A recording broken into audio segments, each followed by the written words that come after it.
ਆਪ ਸੰਗਤਾਂ ਨੂੰ ਸਰਵਣ ਕਰਾ ਰਹੇ ਹਨ। ਬੜੇ ਪਿਆਰ ਦੇ ਨਾਲ ਸਰਵਣ ਕਰਦੇ ਹਾਂ। ਵਾਹਿਗੁਰੂ ਜੀ ਕਾ ਖਾਲਸਾ, ਵਾਹਿਗੁਰੂ ਜੀ।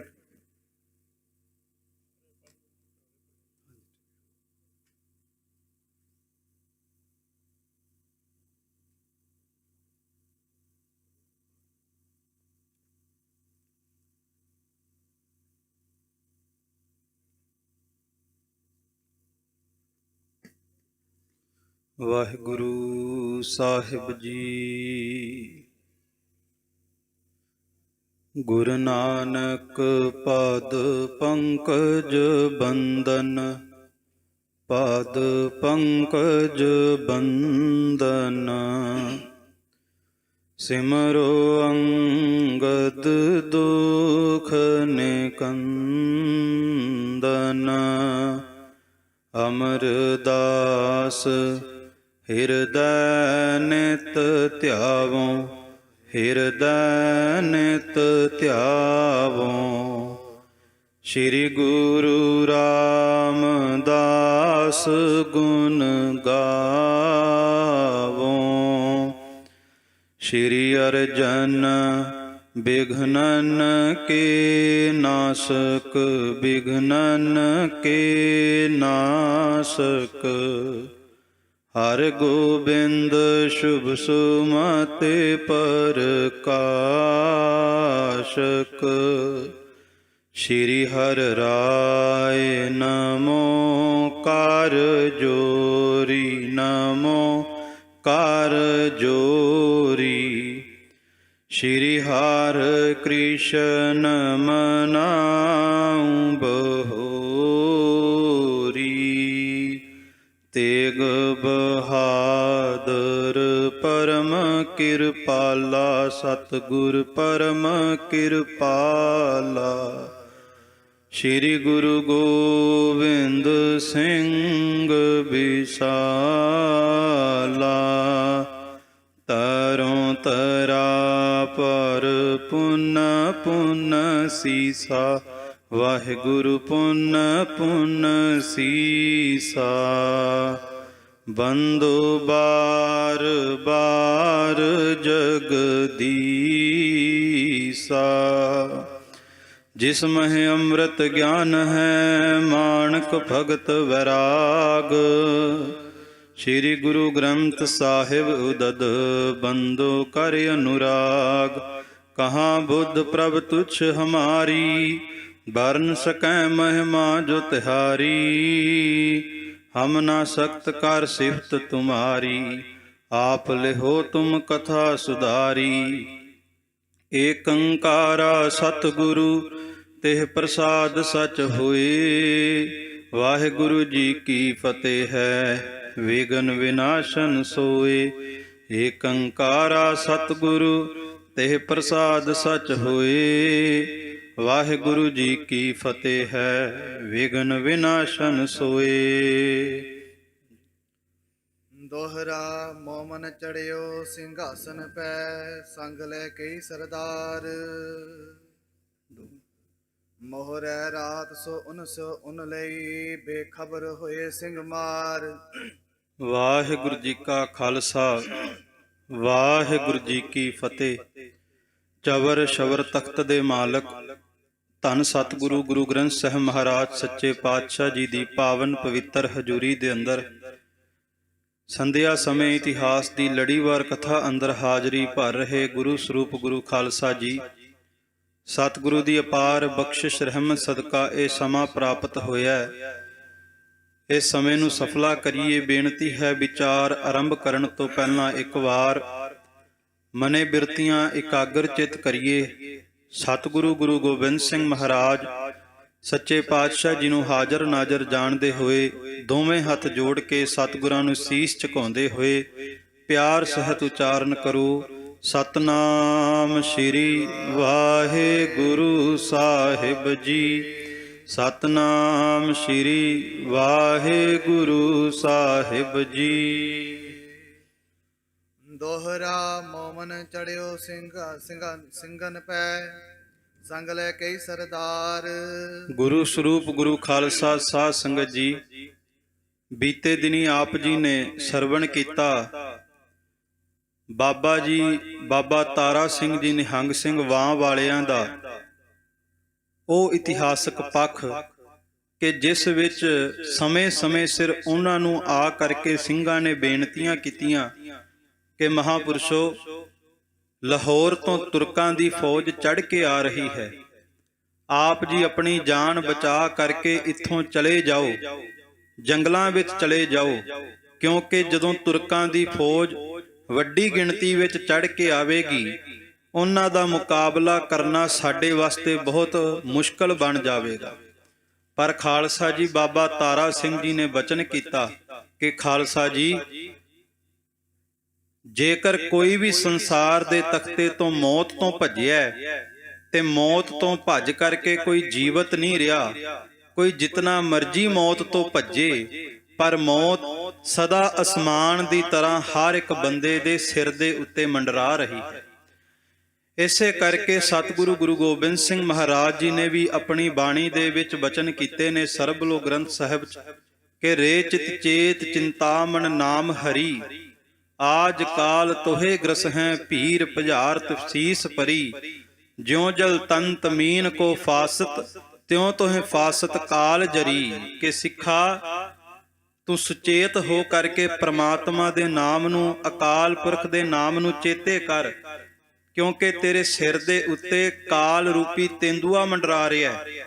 ਤੇ ਕਹਿੰਦੇ ਜਿਵੇਂ ਦਰਿਆ ਦੇ ਕੋਲ ਜਾ ਕਰਕੇ ਤੇਂਦੂਆ ਬਿਨਾਂ ਮਛਲੀ ਨੂੰ ਪੁੱਛੇ ਝਬੱਟਾ ਮਾਰ ਕੇ ਮਛਲੀ ਨੂੰ ਪਾਣੀ ਤੋਂ ਬਾਹਰ ਕੱਢ ਕੇ ਉਹਦੇ ਪ੍ਰਾਣ ਖਿੱਚ ਲੈਂਦਾ ਹੈ, ਕਹਿੰਦੇ ਇਸੇ ਤਰ੍ਹਾਂ ਕਾਲ ਰੂਪੀ ਤੇਂਦੂਆ ਤੇਰੇ ਸਿਰ ਤੇ ਮੰਡਰਾ ਰਿਹਾ ਹੈ। ਤੇ ਜਦੋਂ ਕਾਲ ਨੂੰ ਅਕਾਲ ਦਾ ਹੁਕਮ ਹੋਇਆ ਉਹਨੇ ਵੀ ਤੇਰੇ ਜੀਵਨ ਰੂਪੀ ਮਛਲੀ ਨੂੰ ਝਬੱਟਾ ਮਾਰ ਕੇ ਖਿੱਚ ਲੈਣਾ। ਇਸ ਕਰਕੇ ਮੌਤ ਦੀ ਗਲਵਕੜੀ ਵਿੱਚ ਆਉਣ ਤੋਂ ਪਹਿਲਾਂ ਪਰਮਾਤਮਾ ਦਾ ਨਾਮ ਸਿਮਰ ਲੈ। ਬਾਬਾ ਤਾਰਾ ਸਿੰਘ ਜੀ ਨੇ ਬਚਨ ਕੀਤਾ ਕਿ ਜੇ ਹੁਣ ਸਿੰਘਾਂ ਦੀ ਜ਼ਿੰਮੇਵਾਰੀ ਚੁੱਕੀ ਹੈ ਤੇ ਸਿੰਘਾਂ ਦੀ ਜ਼ਿੰਮੇਵਾਰੀ ਨੂੰ ਪਿੱਠ ਵਿਖਾ ਕੇ ਨਹੀਂ ਭੱਜਾਂਗਾ, ਕਿਉਂਕਿ ਅਸਲ ਵਿੱਚ ਖਾਲਸਾ ਜੀ ਅਗਵਾਈ ਕਰਨ ਵਾਲੇ ਦਾ ਫਰਜ਼ ਇਹ ਹੁੰਦਾ ਹੈ ਕਿ ਸਿਰ ਧੜ ਦੀ ਬਾਜੀ ਵੀ ਲਾਉਣੀ ਪੈ ਜਾਵੇ, ਪਰ ਜੇ ਅਗਵਾਈ ਕੀਤੀ ਹੈ ਤੇ ਸਿਰ ਧੜ ਦੀ ਬਾਜੀ ਲਾਉਣ ਤੋਂ ਪਿੱਛੇ ਨਾ ਹੋਵੇ। ਸੋ ਬਾਬਾ ਤਾਰਾ ਸਿੰਘ ਜੀ ਨੇ ਬਚਨ ਕੀਤਾ ਕਿ ਹੁਣ ਭੱਜਾਂਗਾ ਨਹੀਂ, ਕਿਤੇ ਜਾ ਕਰਕੇ ਲੁਕਾਂਗਾ ਨਹੀਂ, ਬਲਕਿ ਜਿਹੜਾ ਮੋਮਨ ਖਾਂ ਚੜ੍ਹ ਕੇ ਆ ਰਿਹਾ ਲਾਹੌਰ ਤੋਂ, ਹੁਣ ਰਣ ਤੱਤੇ ਦੇ ਅੰਦਰ ਉਹਦੇ ਨਾਲ ਦੋ ਹੱਥ ਜ਼ਰੂਰ ਕਰਾਂਗਾ। ਤੇ ਖਾਲਸਾ ਜੀ ਮੋਮਨ ਖਾਂ ਹੁਣ ਚੜਿਆ ਲਾਹੌਰ ਤੋਂ, ਅਫਗਾਨਿਸਤਾਨ ਤੋਂ, ਕਸੂਰ ਤੋਂ, ਪਿਸ਼ੌਰ ਤੋਂ ਕਈ ਵੱਡੇ ਸਰਦਾਰ ਜਰਨੈਲ ਲੈ ਕਰਕੇ ਬਾਬਾ ਤਾਰਾ ਸਿੰਘ ਜੀ ਦੇ ਉੱਤੇ ਮੋਮਨ ਖਾਂ ਚੜ੍ਹ ਕੇ ਜਾ ਰਿਹਾ 2200 ਘੋੜਸਵਾਰ ਫੌਜਾਂ ਦੇ ਨਾਲ। ਤੇ ਬਾਬਾ ਤਾਰਾ ਸਿੰਘ ਜੀ ਕੋਲ ਕੇਵਲ 22 ਗੁਰੂ ਕੇ ਸਿੰਘ ਤੇ 22 ਸਿੰਘਾਂ ਦਾ ਮੁਕਾਬਲਾ ਕਰਨ ਵਾਸਤੇ 2200 ਘੋੜਸਵਾਰ ਫੌਜਾਂ ਦੇ ਨਾਲ ਮੋਮਨ ਖਾਂ ਨੇ ਚੜ੍ਹਾਈ ਕੀਤੀ ਹੈ। ਮੋਹਰੈ ਰਾਤ ਸੋ ਉਨ ਲਈ ਬੇਖਬਰ ਹੋਏ ਸਿੰਘ ਮਾਰ। ਤੇ ਉਹਨਾਂ ਨੇ ਇਹ ਰਣਨੀਤੀ ਬਣਾਈ ਕਿ ਦਿਨ ਚੜ੍ਹਨ ਤੋਂ ਪਹਿਲਾਂ ਸਿੰਘਾਂ ਦੇ ਉੱਤੇ ਧਾਵਾ ਬੋਲ ਦਈਏ, ਕਿਉਂਕਿ ਰਾਤ ਦੇ ਹਨੇਰੇ ਦੇ ਵਿੱਚ ਜਦੋਂ ਚੜ੍ਹਾਈ ਕਰਾਂਗੇ, ਹਮਲਾ ਕਰਾਂਗੇ, ਇਹ ਸੁੱਤੇ ਹੋਣਗੇ, ਨੀਂਦਰ ਵਿੱਚ ਹੋਣਗੇ, ਬੇਖਬਰੇ ਹੋਣਗੇ, ਇਹਨਾਂ ਨੂੰ ਹਮਲੇ ਦੀ ਕੋਈ ਖਬਰ ਨਹੀਂ ਹੋਵੇਗੀ।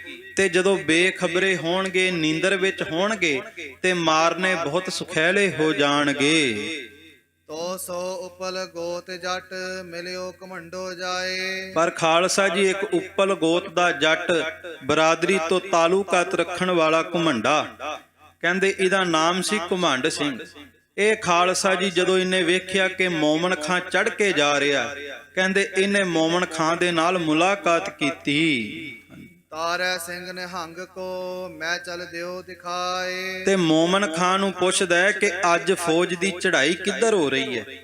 ਤੇ ਮੋਮਨ ਖਾਂ ਅੱਗੋਂ ਕਹਿਣ ਲੱਗਾ ਕਿ ਜਿਹੜਾ ਤਾਰਾ ਸਿੰਘ ਨਿਹੰਗ ਬੁੰਗਾ ਬਣਾ ਕਰਕੇ ਸਿੰਘਾਂ ਦੀ ਜ਼ਿੰਮੇਵਾਰੀ ਚੁੱਕ ਕਰਕੇ ਬੈਠਾ, ਮੈਂ ਅੱਜ ਉਸ ਤੇ ਹਮਲਾ ਕਰਨ ਲਈ ਜਾ ਰਿਹਾ, ਉਹਦਾ ਖਾਤਮਾ ਕਰਨ ਲਈ ਜਾ ਰਿਹਾ ਹਾਂ। ਜੋ ਪਈ ਸੋ ਮੋਮਨ ਨੈ ਮੋਹਰੈ ਲਾਇਓ। ਤੇ ਖਾਲਸਾ ਜੀ ਜਦੋਂ ਘੁਮੰਡੇ ਨੂੰ ਪਤਾ ਲੱਗਾ ਕਿ ਇਹ ਤੇ ਬਾਬਾ ਤਾਰਾ ਸਿੰਘ ਜੀ ਤੇ ਹਮਲਾ ਕਰਨ ਜਾ ਰਹੇ ਨੇ, ਕਹਿੰਦੇ ਉਹਨੇ ਫਿਰ ਇੱਕ ਨੀਤੀ ਬਣਾ ਲਈ, ਕਿਉਂਕਿ ਉਹਦਾ ਸਿੰਘਾਂ ਦੇ ਨਾਲ ਪ੍ਰੇਮ ਸੀ।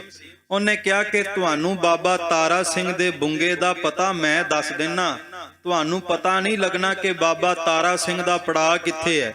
ਤੇ ਜਦੋਂ ਘੁਮੰਡੇ ਜੱਟ ਨੇ ਕਿਹਾ ਕਿ ਤਾਰਾ ਸਿੰਘ ਨਿਹੰਗ ਦੇ ਬੁੰਗੇ ਦਾ ਪਤਾ ਮੈਂ ਦੱਸਦਾ, ਤੇ ਕਹਿੰਦੇ ਮੋਮਨ ਖਾਂ ਨੇ ਉਸ ਵਕਤ ਫਿਰ ਉਸ ਸੱਜਣ ਨੂੰ ਘੁਮੰਡੇ ਨੂੰ ਕਿਹਾ ਕਿ ਤੂੰ ਫੌਜ ਦੇ ਅੱਗੇ ਲੱਗ, ਤੇ ਅੱਗੇ ਲੱਗ ਕਰਕੇ ਸਾਨੂੰ ਪਤਾ ਦੱਸ ਕਿ ਬਾਬਾ ਤਾਰਾ ਸਿੰਘ ਨੇ ਕਿੱਥੇ ਪੜਾਅ ਕੀਤਾ ਹੈ। ਉਨ ਸਿੰਘਨ ਤੇ ਕੋ ਸ਼ੱਕ ਖੁੰਝਾਇਓ। ਤੇ ਖਾਲਸਾ ਜੀ ਉਹਨੇ ਫਿਰ ਬੜੀ ਚਲਾਕੀ ਦੇ ਨਾਲ ਫੌਜ ਦੀ ਅਗਵਾਈ ਕਰਕੇ ਕਿਸੇ ਦੂਸਰੇ ਨਗਰ ਦੇ ਵਿੱਚ ਜਾ ਕਰਕੇ ਕਿਹਾ ਕਿ ਆਹ ਨਗਰ ਦੇ ਵਿੱਚ ਬਾਬਾ ਤਾਰਾ ਸਿੰਘ ਜੀ ਦਾ ਬੁੰਗਾ ਹੈ। ਉਨ ਦੇ ਤੁਰਕ ਪਰ ਡਲੇ ਚਾਲ। ਤੇ ਖਾਲਸਾ ਜੀ ਇੱਕ ਚਾਲ ਦੇ ਅਧੀਨ ਉਸ ਘੁਮੰਡੇ ਜੱਟ ਨੇ ਖਾਲਸਾ ਜੀ ਤੁਰਕਾਂ ਦੀ ਫੌਜ ਦਾ ਮੁੱਖ ਮੋੜ ਦਿੱਤਾ। ਕਿਤ ਹੋਤੋ ਪੁਰਾਤਨ ਬੈਰ ਉਨ ਨਾਲ। ਭਾਵੇਂ ਕਿ ਕਹਿੰਦੇ ਜਦੋਂ ਆਪਾਂ ਇਹ ਪੜਾਂਗੇ ਤੇ ਸਾਨੂੰ ਲੱਗੇਗਾ ਕਿ ਸ਼ਾਇਦ ਉਸ ਪਿੰਡ ਦੇ ਵਿੱਚ ਘੁਮੰਡੇ ਦਾ ਕੋਈ ਵੈਰ ਹੋਵੇਗਾ, ਇਸ ਕਰਕੇ ਫੌਜਾਂ ਦਾ ਮੁੱਖ ਉਧਰ ਮੋੜਿਆ। ਪਰ ਭਾਈ ਰਤਨ ਸਿੰਘ ਭੰਗੂ ਕਹਿੰਦੇ ਕਿਸੇ ਵੈਰ ਕਰਕੇ, ਕਿਸੇ ਦੁਸ਼ਮਣੀ ਕਰਕੇ ਘੁਮੰਡੇ ਨੇ ਫੌਜਾਂ ਨੂੰ ਦੂਸਰੇ ਪਿੰਡ ਵਿੱਚ ਨਹੀਂ ਭੇਜਿਆ, ਬਲਕਿ ਦੂਸਰੇ ਪਿੰਡ ਦੇ ਵਿੱਚ ਭੇਜਣ ਦਾ ਇੱਕ ਕਾਰਨ ਸੀ। ਉਹ ਕਾਰਨ ਭਾਈ ਸਾਹਿਬ ਭਾਈ ਰਤਨ ਸਿੰਘ ਭੰਗੂ ਸਾਹਿਬ, ਉਹ ਖਾਲਸਾ ਜੀ ਕਾਰਨ ਕੀ ਸੀ, ਉਸ ਕਾਰਨ ਬਾਰੇ ਹੁਣ ਸਾਨੂੰ ਦੱਸਦੇ ਨੇ। ਹਾਂਜੀ। ਅਕੇ ਸਿੰਘਨ ਕੋ ਭਲਾ ਤਕਾਇਓ। ਭਾਈ ਰਤਨ ਸਿੰਘ ਭੰਗੂ ਕਹਿੰਦੇ ਉਸਨੇ ਦੁਸ਼ਮਣੀ ਨਹੀਂ ਕੀਤੀ, ਬਲਕਿ ਸਿੰਘਾਂ ਦਾ ਭਲਾ ਮੰਨਿਆ। ਉਹ ਚਾਹੁੰਦਾ ਨਹੀਂ ਸੀ ਕਿ ਸਿੰਘਾਂ ਦੇ ਉੱਤੇ ਬੇਖਬਰੀ ਦੇ ਨਾਲ ਹਮਲਾ ਹੋ ਜਾਵੇ। ਤੇ ਘੁਮੰਡੇ ਨੂੰ ਇਹ ਵੀ ਨਹੀਂ ਸੀ ਪਤਾ ਕਿ ਸਿੰਘਾਂ ਨੇ ਤੇ ਪਹਿਲਾਂ ਹੀ ਜੰਗ ਦੀ ਤਿਆਰੀ ਕੀਤੀ ਹੋਈ ਹੈ। ਪਰ ਕਹਿੰਦੇ ਸਿੰਘਾਂ ਦਾ ਭਲਾ ਮਨਾਉਂਦੇ ਹੋਏ ਫੌਜਾਂ ਦਾ ਮੁੱਖ ਮੋੜ ਦਿੱਤਾ। ਅਕੇ ਨੱਠ ਲੁਕਨ ਕੋ ਬਿਲਮ ਲਗਾਇਓ। ਤੇ ਉਹ ਚਾਹੁੰਦਾ ਸੀ ਕਿ ਜਾ ਕਰਕੇ ਮੈਂ ਸਿੰਘਾਂ ਨੂੰ ਫੌਜਾਂ ਦੀ ਖਬਰ ਦਵਾਂ, ਤੇ ਜੇ ਸਿੰਘਾਂ ਨੂੰ ਖਬਰ ਹੋਵੇਗੀ ਸਿੰਘ ਕਿਤੇ ਲੁਕ ਜਾਣਗੇ ਜਾਂ ਫਿਰ ਮੋਰਚਾ ਬੰਦੀ ਕਰ ਲੈਣਗੇ। ਉਨ ਸਿੰਘਲ ਵੱਲ ਦਈ ਖਬਰ ਕਲਾਏ। ਹੁਣ ਖਾਲਸਾ ਜੀ ਫੌਜਾਂ ਦਾ ਮੁੱਖ ਮੋੜਨ ਤੋਂ ਬਾਅਦ ਘੁਮੰਡਾ ਸਿੰਘਾਂ ਦੇ ਕੋਲ ਗਿਆ, ਖਬਰ ਲੈ ਕਰਕੇ ਕਿ ਭਾਈ ਲਾਹੌਰ ਦੀਆਂ ਫੌਜਾਂ ਚੜ ਕੇ ਆ ਰਹੀਆਂ ਨੇ। ਤੂੰ ਤਾਰਾ ਸਿੰਘ ਅਬ ਨੱਠ ਜਾਏ। ਤੇ ਬਾਬਾ ਤਾਰਾ ਸਿੰਘ ਨਿਹੰਗ ਸਿੰਘ ਨੂੰ ਜਾ ਕੇ ਕਹਿਣ ਲੱਗਾ ਕਿ ਬਾਬਾ ਜੀ ਫੌਜਾਂ ਚੜ ਕੇ ਆ ਰਹੀਆਂ, ਤੁਸੀਂ ਇੱਥੋਂ ਚਲੇ ਜਾਓ। ਤੁਰਕ ਫੌਜ ਮੁੜ ਜਾਊ ਲਾਹੌਰ। ਤੇ ਜਦੋਂ ਤੁਰਕਾਂ ਦੀ ਫੌਜ ਵਾਪਸ ਲਾਹੌਰ ਪਰਤ ਜਾਏਗੀ ਉਦੋਂ ਭਾਵੇਂ ਵਾਪਸ ਆ ਜਿਓ। ਆਏ ਬਈ ਤੂੰ ਫਿਰ ਉਤ ਠੋਰ। ਇਹ ਤੁਹਾਡਾ ਅਸਥਾਪਿਤ ਕੀਤਾ ਬੁੰਗਾ ਹੈ, ਬੁੰਗਾ ਇੱਥੇ ਰਵੇਗਾ, ਪਰ ਇੱਕ ਵਾਰ ਫੌਜਾਂ ਦੇ ਹਮਲੇ ਤੋਂ ਬਚਾ ਕਰ ਲਓ। ਇੱਕ ਸਾਇਤ ਬਚੇ ਤੋਂ ਬਰਸ ਬਚਾਏ। ਬਾਬਾ ਜੀ ਇੱਕ ਵਾਰ ਜਾਨ ਬਚਾ ਲਈ ਤੇ ਕਈ ਸਾਲ ਜਿਉਂਦੇ ਰਹਿ ਕਰਕੇ ਸੇਵਾ ਕਰ ਸਕੋਗੇ। ਇਸ ਕਰਕੇ ਮੈਂ ਤੁਹਾਨੂੰ ਖਬਰ ਦੇਣ ਆਇਆ ਕਿ ਫੌਜਾਂ ਦੇ ਹਮਲੇ ਤੋਂ ਆਪਣਾ ਬਚਾਅ ਕਰ ਲਓ। ਕਾਹੇ ਅਕਾਰਥ ਜਾਨ ਗਵਾਏ। ਬਿਨਾ ਮਤਲਬ ਤੋਂ ਆਪਣੀ ਜਾਨ ਨਾ ਗਵਾਓ, ਆਪਣੀ ਜਾਨ ਨੂੰ ਪਿਆਰੀ ਸਮਝੋ। ਤੋ ਸਿੰਘ ਜੀ ਉਸ ਕੀਆ ਸਮੋਦ। ਜਦੋਂ ਬਾਬਾ ਤਾਰਾ ਸਿੰਘ ਜੀ ਨੇ ਬਚਨ ਸੁਣਿਆ ਤੇ ਬਾਬਾ ਤਾਰਾ ਸਿੰਘ ਜੀ ਮੋਢੇ ਤੇ ਹੱਥ ਧਰ ਕੇ ਬਚਨ ਕਰਨ ਲੱਗੇ। ਸ਼ਾਬਾਸ਼ ਭਾਈ ਤੇਰੀ ਬੋਧ। ਬਾਬਾ ਜੀ ਕਹਿਣ ਲੱਗੇ ਸ਼ਾਬਾਸ਼ ਸਿੱਖਾ ਤੇਰੇ, ਸਦਾ ਸਿੱਖ ਪੰਥ ਦੇ ਅੰਦਰ ਪਹਿਲਾਂ ਮਰਨ ਹੈ ਤੇ ਫਿਰ ਗੁਰੂ ਕਿਆ ਸਿੱਖਾ ਜਨਮ ਹੈ। ਪਰ ਸ਼ਾਬਾਸ਼ੇ ਤੇਰੇ ਕਿ ਤੂੰ ਮੈਨੂੰ ਜ਼ਿੰਦਗੀ ਬਚਾਉਣ ਦੀ ਸਿੱਖਿਆ ਦੇ ਰਹੀ। ਮੈਂ ਸਮਝਦਾ ਕਿ ਤੂੰ ਸਾਡਾ ਭਲਾ ਚਾਹੁੰਦਾ ਹੈ, ਪਰ ਚੇਤੇ ਰੱਖ ਉਹ ਗੁਰੂ ਗੋਬਿੰਦ ਸਿੰਘ ਦਾ ਸਿੰਘ ਨਹੀਂ ਹੋ ਸਕਦਾ ਜਿਹੜਾ ਮਰਨ ਤੋਂ ਡਰ ਕੇ ਭੱਜ ਜਾਵੇ, ਕਿਉਂਕਿ ਕਲਗੀਆਂ ਵਾਲੇ ਦੇ ਪਾਕ ਬੋਲ ਨੇ, ਜਬ ਆਵ ਕੀ ਔਦ ਨਿਧਾਨ ਬਣੈ ਅਤ ਹੀ ਰਣ ਮੈਂ ਤਬ ਜੂਝ ਮਰੋ। ਜਿਹੜਾ ਦਸ਼ਮੇਸ਼ ਪਿਤਾ ਦੀ ਬਾਣੀ ਪੜ੍ਹਦਾ ਉਹ ਰਣ ਤੱਤੇ ਦੇ ਅੰਦਰ ਜੂਝ ਕਰਕੇ ਬੰਦ ਤੇ ਕਟਵਾ ਸਕਦਾ ਹੈ, ਸੀਸ ਧੜ ਤੋਂ ਜੁਦਾ ਤੇ ਕਰਵਾ ਸਕਦਾ ਹੈ, ਪਰ ਕਦੇ ਵੀ ਮੌਤ ਨੂੰ ਪਿੱਠ ਵਿਖਾ ਕੇ ਨਹੀਂ ਭੱਜ ਸਕਦਾ। ਇਤਨਕ ਤੁਮ ਤੈ ਆਛੀ ਸਰੀ। ਚੱਲ ਠੀਕ ਹੈ, ਜੋ ਤੇਰੇ ਤੋਂ ਸਰਿਆ ਤੂੰ ਕਰ ਦਿੱਤਾ। ਹੁਣ ਅੱਗੇ ਸਾਡਾ ਫਰਜ਼ ਹੈ ਕਿ ਅਸੀਂ ਫੌਜਾਂ ਦੇ ਨਾਲ ਕਿਸ ਤਰ੍ਹਾਂ ਮੁਕਾਬਲਾ ਕਰਨਾ ਹੈ। ਭਾਈਚਾਰੇ ਕੀ ਸਾਂਝ ਚਿੱਤ ਕਰੀਏ। ਤੂੰ ਆਪਣੀ ਭਾਈਚਾਰੇ ਦੀ ਸਾਂਝ ਨਿਭਾ ਲਈ। ਤੂੰ ਉਹ ਸਾਂਝ ਪੂਰੀ ਕਰ ਲਈ ਭਰਾਵਾਂ ਵਾਲੀ ਸਾਨੂੰ ਖਬਰ ਦੇ ਕਰਕੇ। ਦੋਹਰਾ ਜੋ ਤੁਮ ਕਹੀ ਸੋ ਭਲ ਕਹੀ, ਹੈ ਚੋਹੀ ਸੱਚ ਬਾਤ। ਤੂੰ ਜੋ ਵੀ ਸਾਨੂੰ ਆ ਕਰਕੇ ਦੱਸਿਆ ਉਹ ਭਲਾ ਹੈ, ਮਾੜਾ ਨਹੀਂ।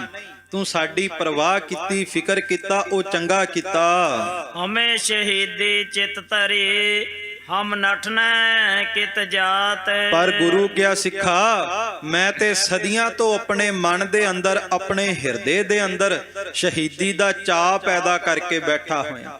ਜੋ ਤੋ ਪ੍ਰੇਮ ਖਿਲਣ ਕਾ ਚਾਓ, ਸਿਰ ਧਰ ਤਲੀ ਗਲੀ ਮੇਰੀ ਆਓ। ਖਾਲਸਾ ਜੀ ਸੱਚ ਹੈ, ਜੇ ਅੰਦਰ ਗੁਰੂ ਦੇ ਪ੍ਰੇਮ ਦਾ ਚਾਅ ਨਾ ਹੋਵੇ ਤੇ ਕਦੇ ਕੋਈ ਵੀ ਬੰਦਾ ਸ਼ਹੀਦੀ ਨਹੀਂ ਦੇ ਸਕਦਾ। ਜਿਹਦਾ ਧਰਮ ਦੇ ਨਾਲ, ਪਰਮਾਰਥ ਦੇ ਨਾਲ, ਇਬਾਦਤ ਦੇ ਨਾਲ ਮੁਹੱਬਤ ਹੋਵੇ, ਉਹੀ ਰਣ ਤੱਤੇ ਦੇ ਅੰਦਰ ਜਾ ਕਰਕੇ ਸ਼ਹਾਦਤਾਂ ਦੇ ਜਾਮ ਪੀਂਦੇ ਨੇ। ਬਾਬਾ ਤਾਰਾ ਸਿੰਘ ਕਹਿਣ ਲੱਗੇ, ਮੈਂ ਤੇ ਸਦੀਆਂ ਤੋਂ, ਸਾਲਾਂ ਤੋਂ ਆਪਣੇ ਅੰਦਰ ਸ਼ਹੀਦੀ ਦਾ ਚਾਅ ਪੈਦਾ ਕੀਤਾ ਹੋਇਆ ਹੈ। ਹੁਣ ਸਮਾਂ ਆਇਆ ਹੈ ਕਿ ਰਣ ਤੱਤੇ ਦੇ ਅੰਦਰ ਜੂਝ ਕਰਕੇ ਇਹ ਜਿਹੜਾ ਸਿਰ ਗੁਰੂ ਦਾ ਕਰਜ਼ਾ ਹੈ, ਇਹ ਸਿਰ ਪੰਥ ਦੇ ਉੱਤੋਂ ਕੁਰਬਾਨ ਕਰਕੇ ਕਰਜ਼ਾ ਉਤਾਰ ਦਵਾਂ। ਜੋ ਪਈ ਜੋ ਹਮ ਅਬ ਨਠ ਜਾਨ ਬਚਾਵੈ। ਤੇ ਜੇ ਮੈਂ ਹੁਣ ਭੱਜ ਕੇ ਜਾਂ ਕਿਤੇ ਲੁਕ ਕਰਕੇ ਆਪਣੀ ਜਾਨ ਬਚਾ ਵੀ ਲਈ, ਲਾਵੇ ਬੋਲੀ ਗਿਰਦ ਭਾਈਚਾਰੋ। ਤੇ ਮੈਨੂੰ ਇਹ ਦੱਸ ਕਿ ਜਿਨ੍ਹਾਂ ਸਿੰਘਾਂ ਨੂੰ ਮੈਂ ਸਦਾ ਇਹ ਕਹਿੰਦਾ ਰਿਹਾ ਕਿ ਖਾਲਸਾ ਜੀ ਪੰਥ ਵਾਸਤੇ ਜੇ ਤਨ ਕੁਰਬਾਨ ਵੀ ਕਰਨਾ ਪੈ ਜਾਵੇ ਤੇ ਪਿੱਛੇ ਨਾ ਹਟਿਓ, ਤੇ ਜਦੋਂ ਮੈਂ ਆਪਣੀ ਜਾਨ ਬਚਾ ਕਰਕੇ ਭੱਜ ਜਾਵਾਂਗਾ, ਫਿਰ ਉਹ ਸਿੰਘਾਂ ਦੀਆਂ ਅੱਖਾਂ ਵਿੱਚ ਅੱਖਾਂ ਕਿਵੇਂ ਪਾਵਾਂਗਾ। ਇਹ ਸੱਚ ਹੈ ਖਾਲਸਾ ਜੀ। ਇਸੇ ਕਰਕੇ ਆਪਾਂ ਇਤਿਹਾਸ ਵਿੱਚ ਪੜ੍ਹਦੇ ਹਾਂ ਕਿ ਜਦੋਂ ਅਕਾਲੀ ਬਾਬਾ ਫੂਲਾ ਸਿੰਘ ਜੀ ਨੂੰ ਵੀ ਕਿਹਾ ਕਸੂਰ ਦੀ ਲੜਾਈ ਦੇ ਅੰਦਰ ਕਿ ਬਾਬਾ ਜੀ ਮਾਰੇ ਜਾਵਾਂਗੇ, ਇੱਥੋਂ ਭੱਜ ਚੱਲੀਏ, ਬਚ ਜਾਈਏ, ਜਾਨ ਬਚਾਈਏ, ਉਸ ਵਕਤ ਜਥੇਦਾਰ ਜੀ ਨੇ ਵੀ ਇਹ ਬਚਨ ਕੀਤਾ ਸੀ ਕਿ ਸਿੰਘੋ, ਮੈਂ ਕੌਮ ਦੀ ਅਗਵਾਈ ਮਰਨ ਵਾਸਤੇ ਕਰ ਰਿਹਾ, ਰੁਜ਼ਗਾਰ ਵਾਸਤੇ ਨਹੀਂ ਕਰ ਰਿਹਾ।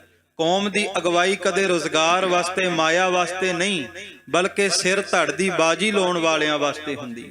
ਬਾਬਾ ਤਾਰਾ ਸਿੰਘ ਕਹਿਣ ਲੱਗੇ, ਜੇ ਮੈਂ ਭੱਜ ਵੀ ਗਿਆ, ਜਾਨ ਬਚਾ ਵੀ ਲਈ, ਤੇ ਮੈਂ ਦੁਬਾਰਾ ਆਓ ਸਿੰਘਾਂ ਦੀਆਂ ਅੱਖਾਂ ਵਿੱਚ ਅੱਖਾਂ ਪਾ ਕੇ ਕਿਵੇਂ ਵਿਚਰਾਂਗਾ। ਇਮ ਹਮ ਕਰੇ ਨਾ ਜਾਨ ਪਿਆਰੋ। ਇਸ ਕਰਕੇ ਮੈਂ ਕਦੇ ਵੀ ਆਪਣੀ ਜਾਨ ਨੂੰ ਬਹੁਤਾ ਪਿਆਰ ਨਹੀਂ ਕੀਤਾ, ਜ਼ਿੰਦਗੀ ਨੂੰ ਬਹੁਤਾ ਪਿਆਰ ਨਹੀਂ ਕੀਤਾ। ਜੇ ਪਿਆਰ ਕੀਤਾ ਤੇ ਧੁਰੋਂ ਦਰਗਾਹੋਂ ਆਈ ਅਕਾਲੀ ਬਾਣੀ ਨੂੰ ਪਿਆਰ ਕੀਤਾ ਹੈ।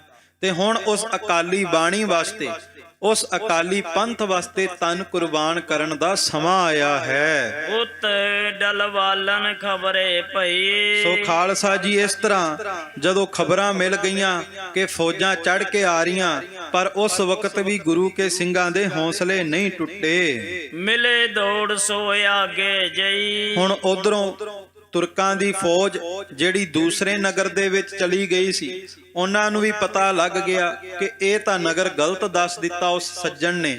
ਹੁਣ ਖਾਲਸਾ ਜੀ ਦੁਬਾਰਾ ਉੱਥੋਂ ਪੁੱਛਗਿੱਛ ਕਰਕੇ ਬਾਬਾ ਤਾਰਾ ਸਿੰਘ ਜੀ ਦੇ ਬੁੰਗੇ ਵੱਲ ਉਹਨਾਂ ਫੌਜਦਾਰਾਂ ਨੇ ਮੁੱਖ ਕਰਕੇ ਚੜ੍ਹਾਈ ਕਰ ਦਿੱਤੀ। ਹਮ ਰਈਅਤ ਹੈ ਖੁਦ ਪਾਤਸ਼ਾਹੀ। ਤੇ ਖਾਲਸਾ ਜੀ ਇਧਰੋਂ ਗੁਰੂ ਕਿਆਂ ਸਿੰਘਾਂ ਨੇ ਵੀ ਨਗਾਰੇ ਤੇ ਚੋਟਾਂ ਲਾਈਆਂ, ਤੇ ਉਧਰੋਂ ਉਹ ਸਿੰਘਾਂ ਨੂੰ ਮਾਰਨ ਦੇ ਤਰੀਕੇ ਅਪਣਾਉਂਦੇ ਨੇ। ਪਰ ਉਹਨਾਂ ਦੇ ਹਿਰਦਿਆਂ ਵਿੱਚ ਇਹ ਗੱਲ ਘੜੀ ਗਈ ਹੈ ਕਿ ਉਹ ਸਰਕਾਰ ਦੇ ਨੌਕਰ ਨੇ, ਸਰਕਾਰੀ ਹੁਕਮਾਂ ਦੇ ਅਧੀਨ ਨੇ, ਉਹ ਰਈਅਤ ਨੇ ਬਾਦਸ਼ਾਹਾਂ ਦੇ। ਪਰ ਗੁਰੂ ਕਾ ਖਾਲਸਾ ਹਕੂਮਤਾਂ ਦੇ ਅਧੀਨ ਨਹੀਂ, ਸਰਕਾਰਾਂ ਦੇ ਅਧੀਨ ਨਹੀਂ।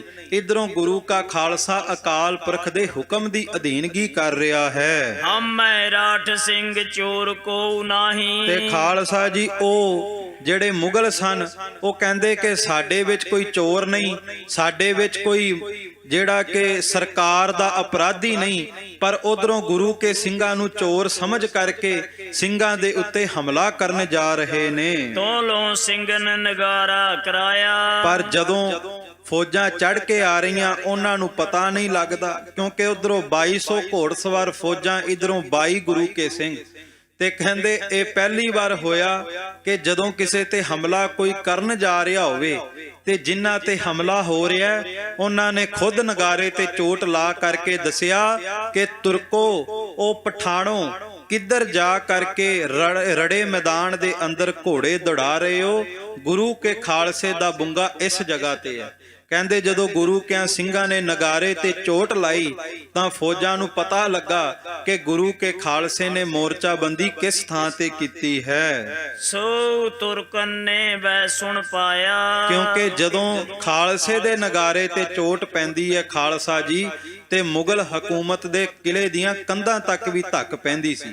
ਕਹਿੰਦੇ ਫੌਜਾਂ ਨੇ ਸੁਣ ਕਰਕੇ ਨਗਾਰੇ ਦੀ ਧਮਕ ਨੂੰ ਉਧਰ ਨੂੰ ਫੌਜਾਂ ਦੇ ਮੁਖ ਕਰ ਦਿੱਤੇ। ਤੋਇ ਉਮਲੀ ਨੂੰ ਤੁਰਕਨ ਜਾਨ। ਤੇ ਤੁਰਕਾਂ ਨੇ ਆਪਣੇ ਹਿਰਦੇ ਵਿੱਚ ਇੱਕ ਜਾਨ ਕਰ ਲਈ ਆਏ ਸਿੰਘਨ ਕੋ ਅੱਗੇ ਮਕਾਨ। ਕਿ ਇਹ ਹੁਣ ਜਿਹੜੇ ਸਿੰਘ ਨਗਾਰੇ ਤੇ ਚੋਟਾਂ ਲਾ ਰਹੇ ਨੇ, ਇਹਨਾਂ ਨੂੰ ਨਹੀਂ ਪਤਾ ਕਿ ਇਹਨਾਂ ਦੀ ਮੌਤ ਚੜ ਕੇ ਆ ਰਹੀ ਹੈ। ਜਦੋਂ ਚੜ ਕੇ ਆਉਂਦੇ ਨੇ ਉਦੋਂ ਸੋਚਦੇ ਨੇ ਸਿੰਘਾਂ ਨੂੰ ਪਕੜਨਾ ਬਹੁਤ ਸੁਖੈਲਾ ਹੋਵੇਗਾ, ਪਰ ਅੱਗੇ ਗੁਰੂ ਕੇ ਖਾਲਸੇ ਕੱਲੇ ਕੱਲੇ ਵੀ ਚੰਗੀ ਤਰ੍ਹਾਂ ਜੰਗ ਦੇ ਮੈਦਾਨ ਦੇ ਅੰਦਰ ਦੰਦ ਖੱਟੇ ਕਰਾਉਂਦੇ ਨੇ। ਭਜਾਏ ਘੋੜੋ ਕੋਈ ਪੁੱਜਿਓ ਪਠਾਨ।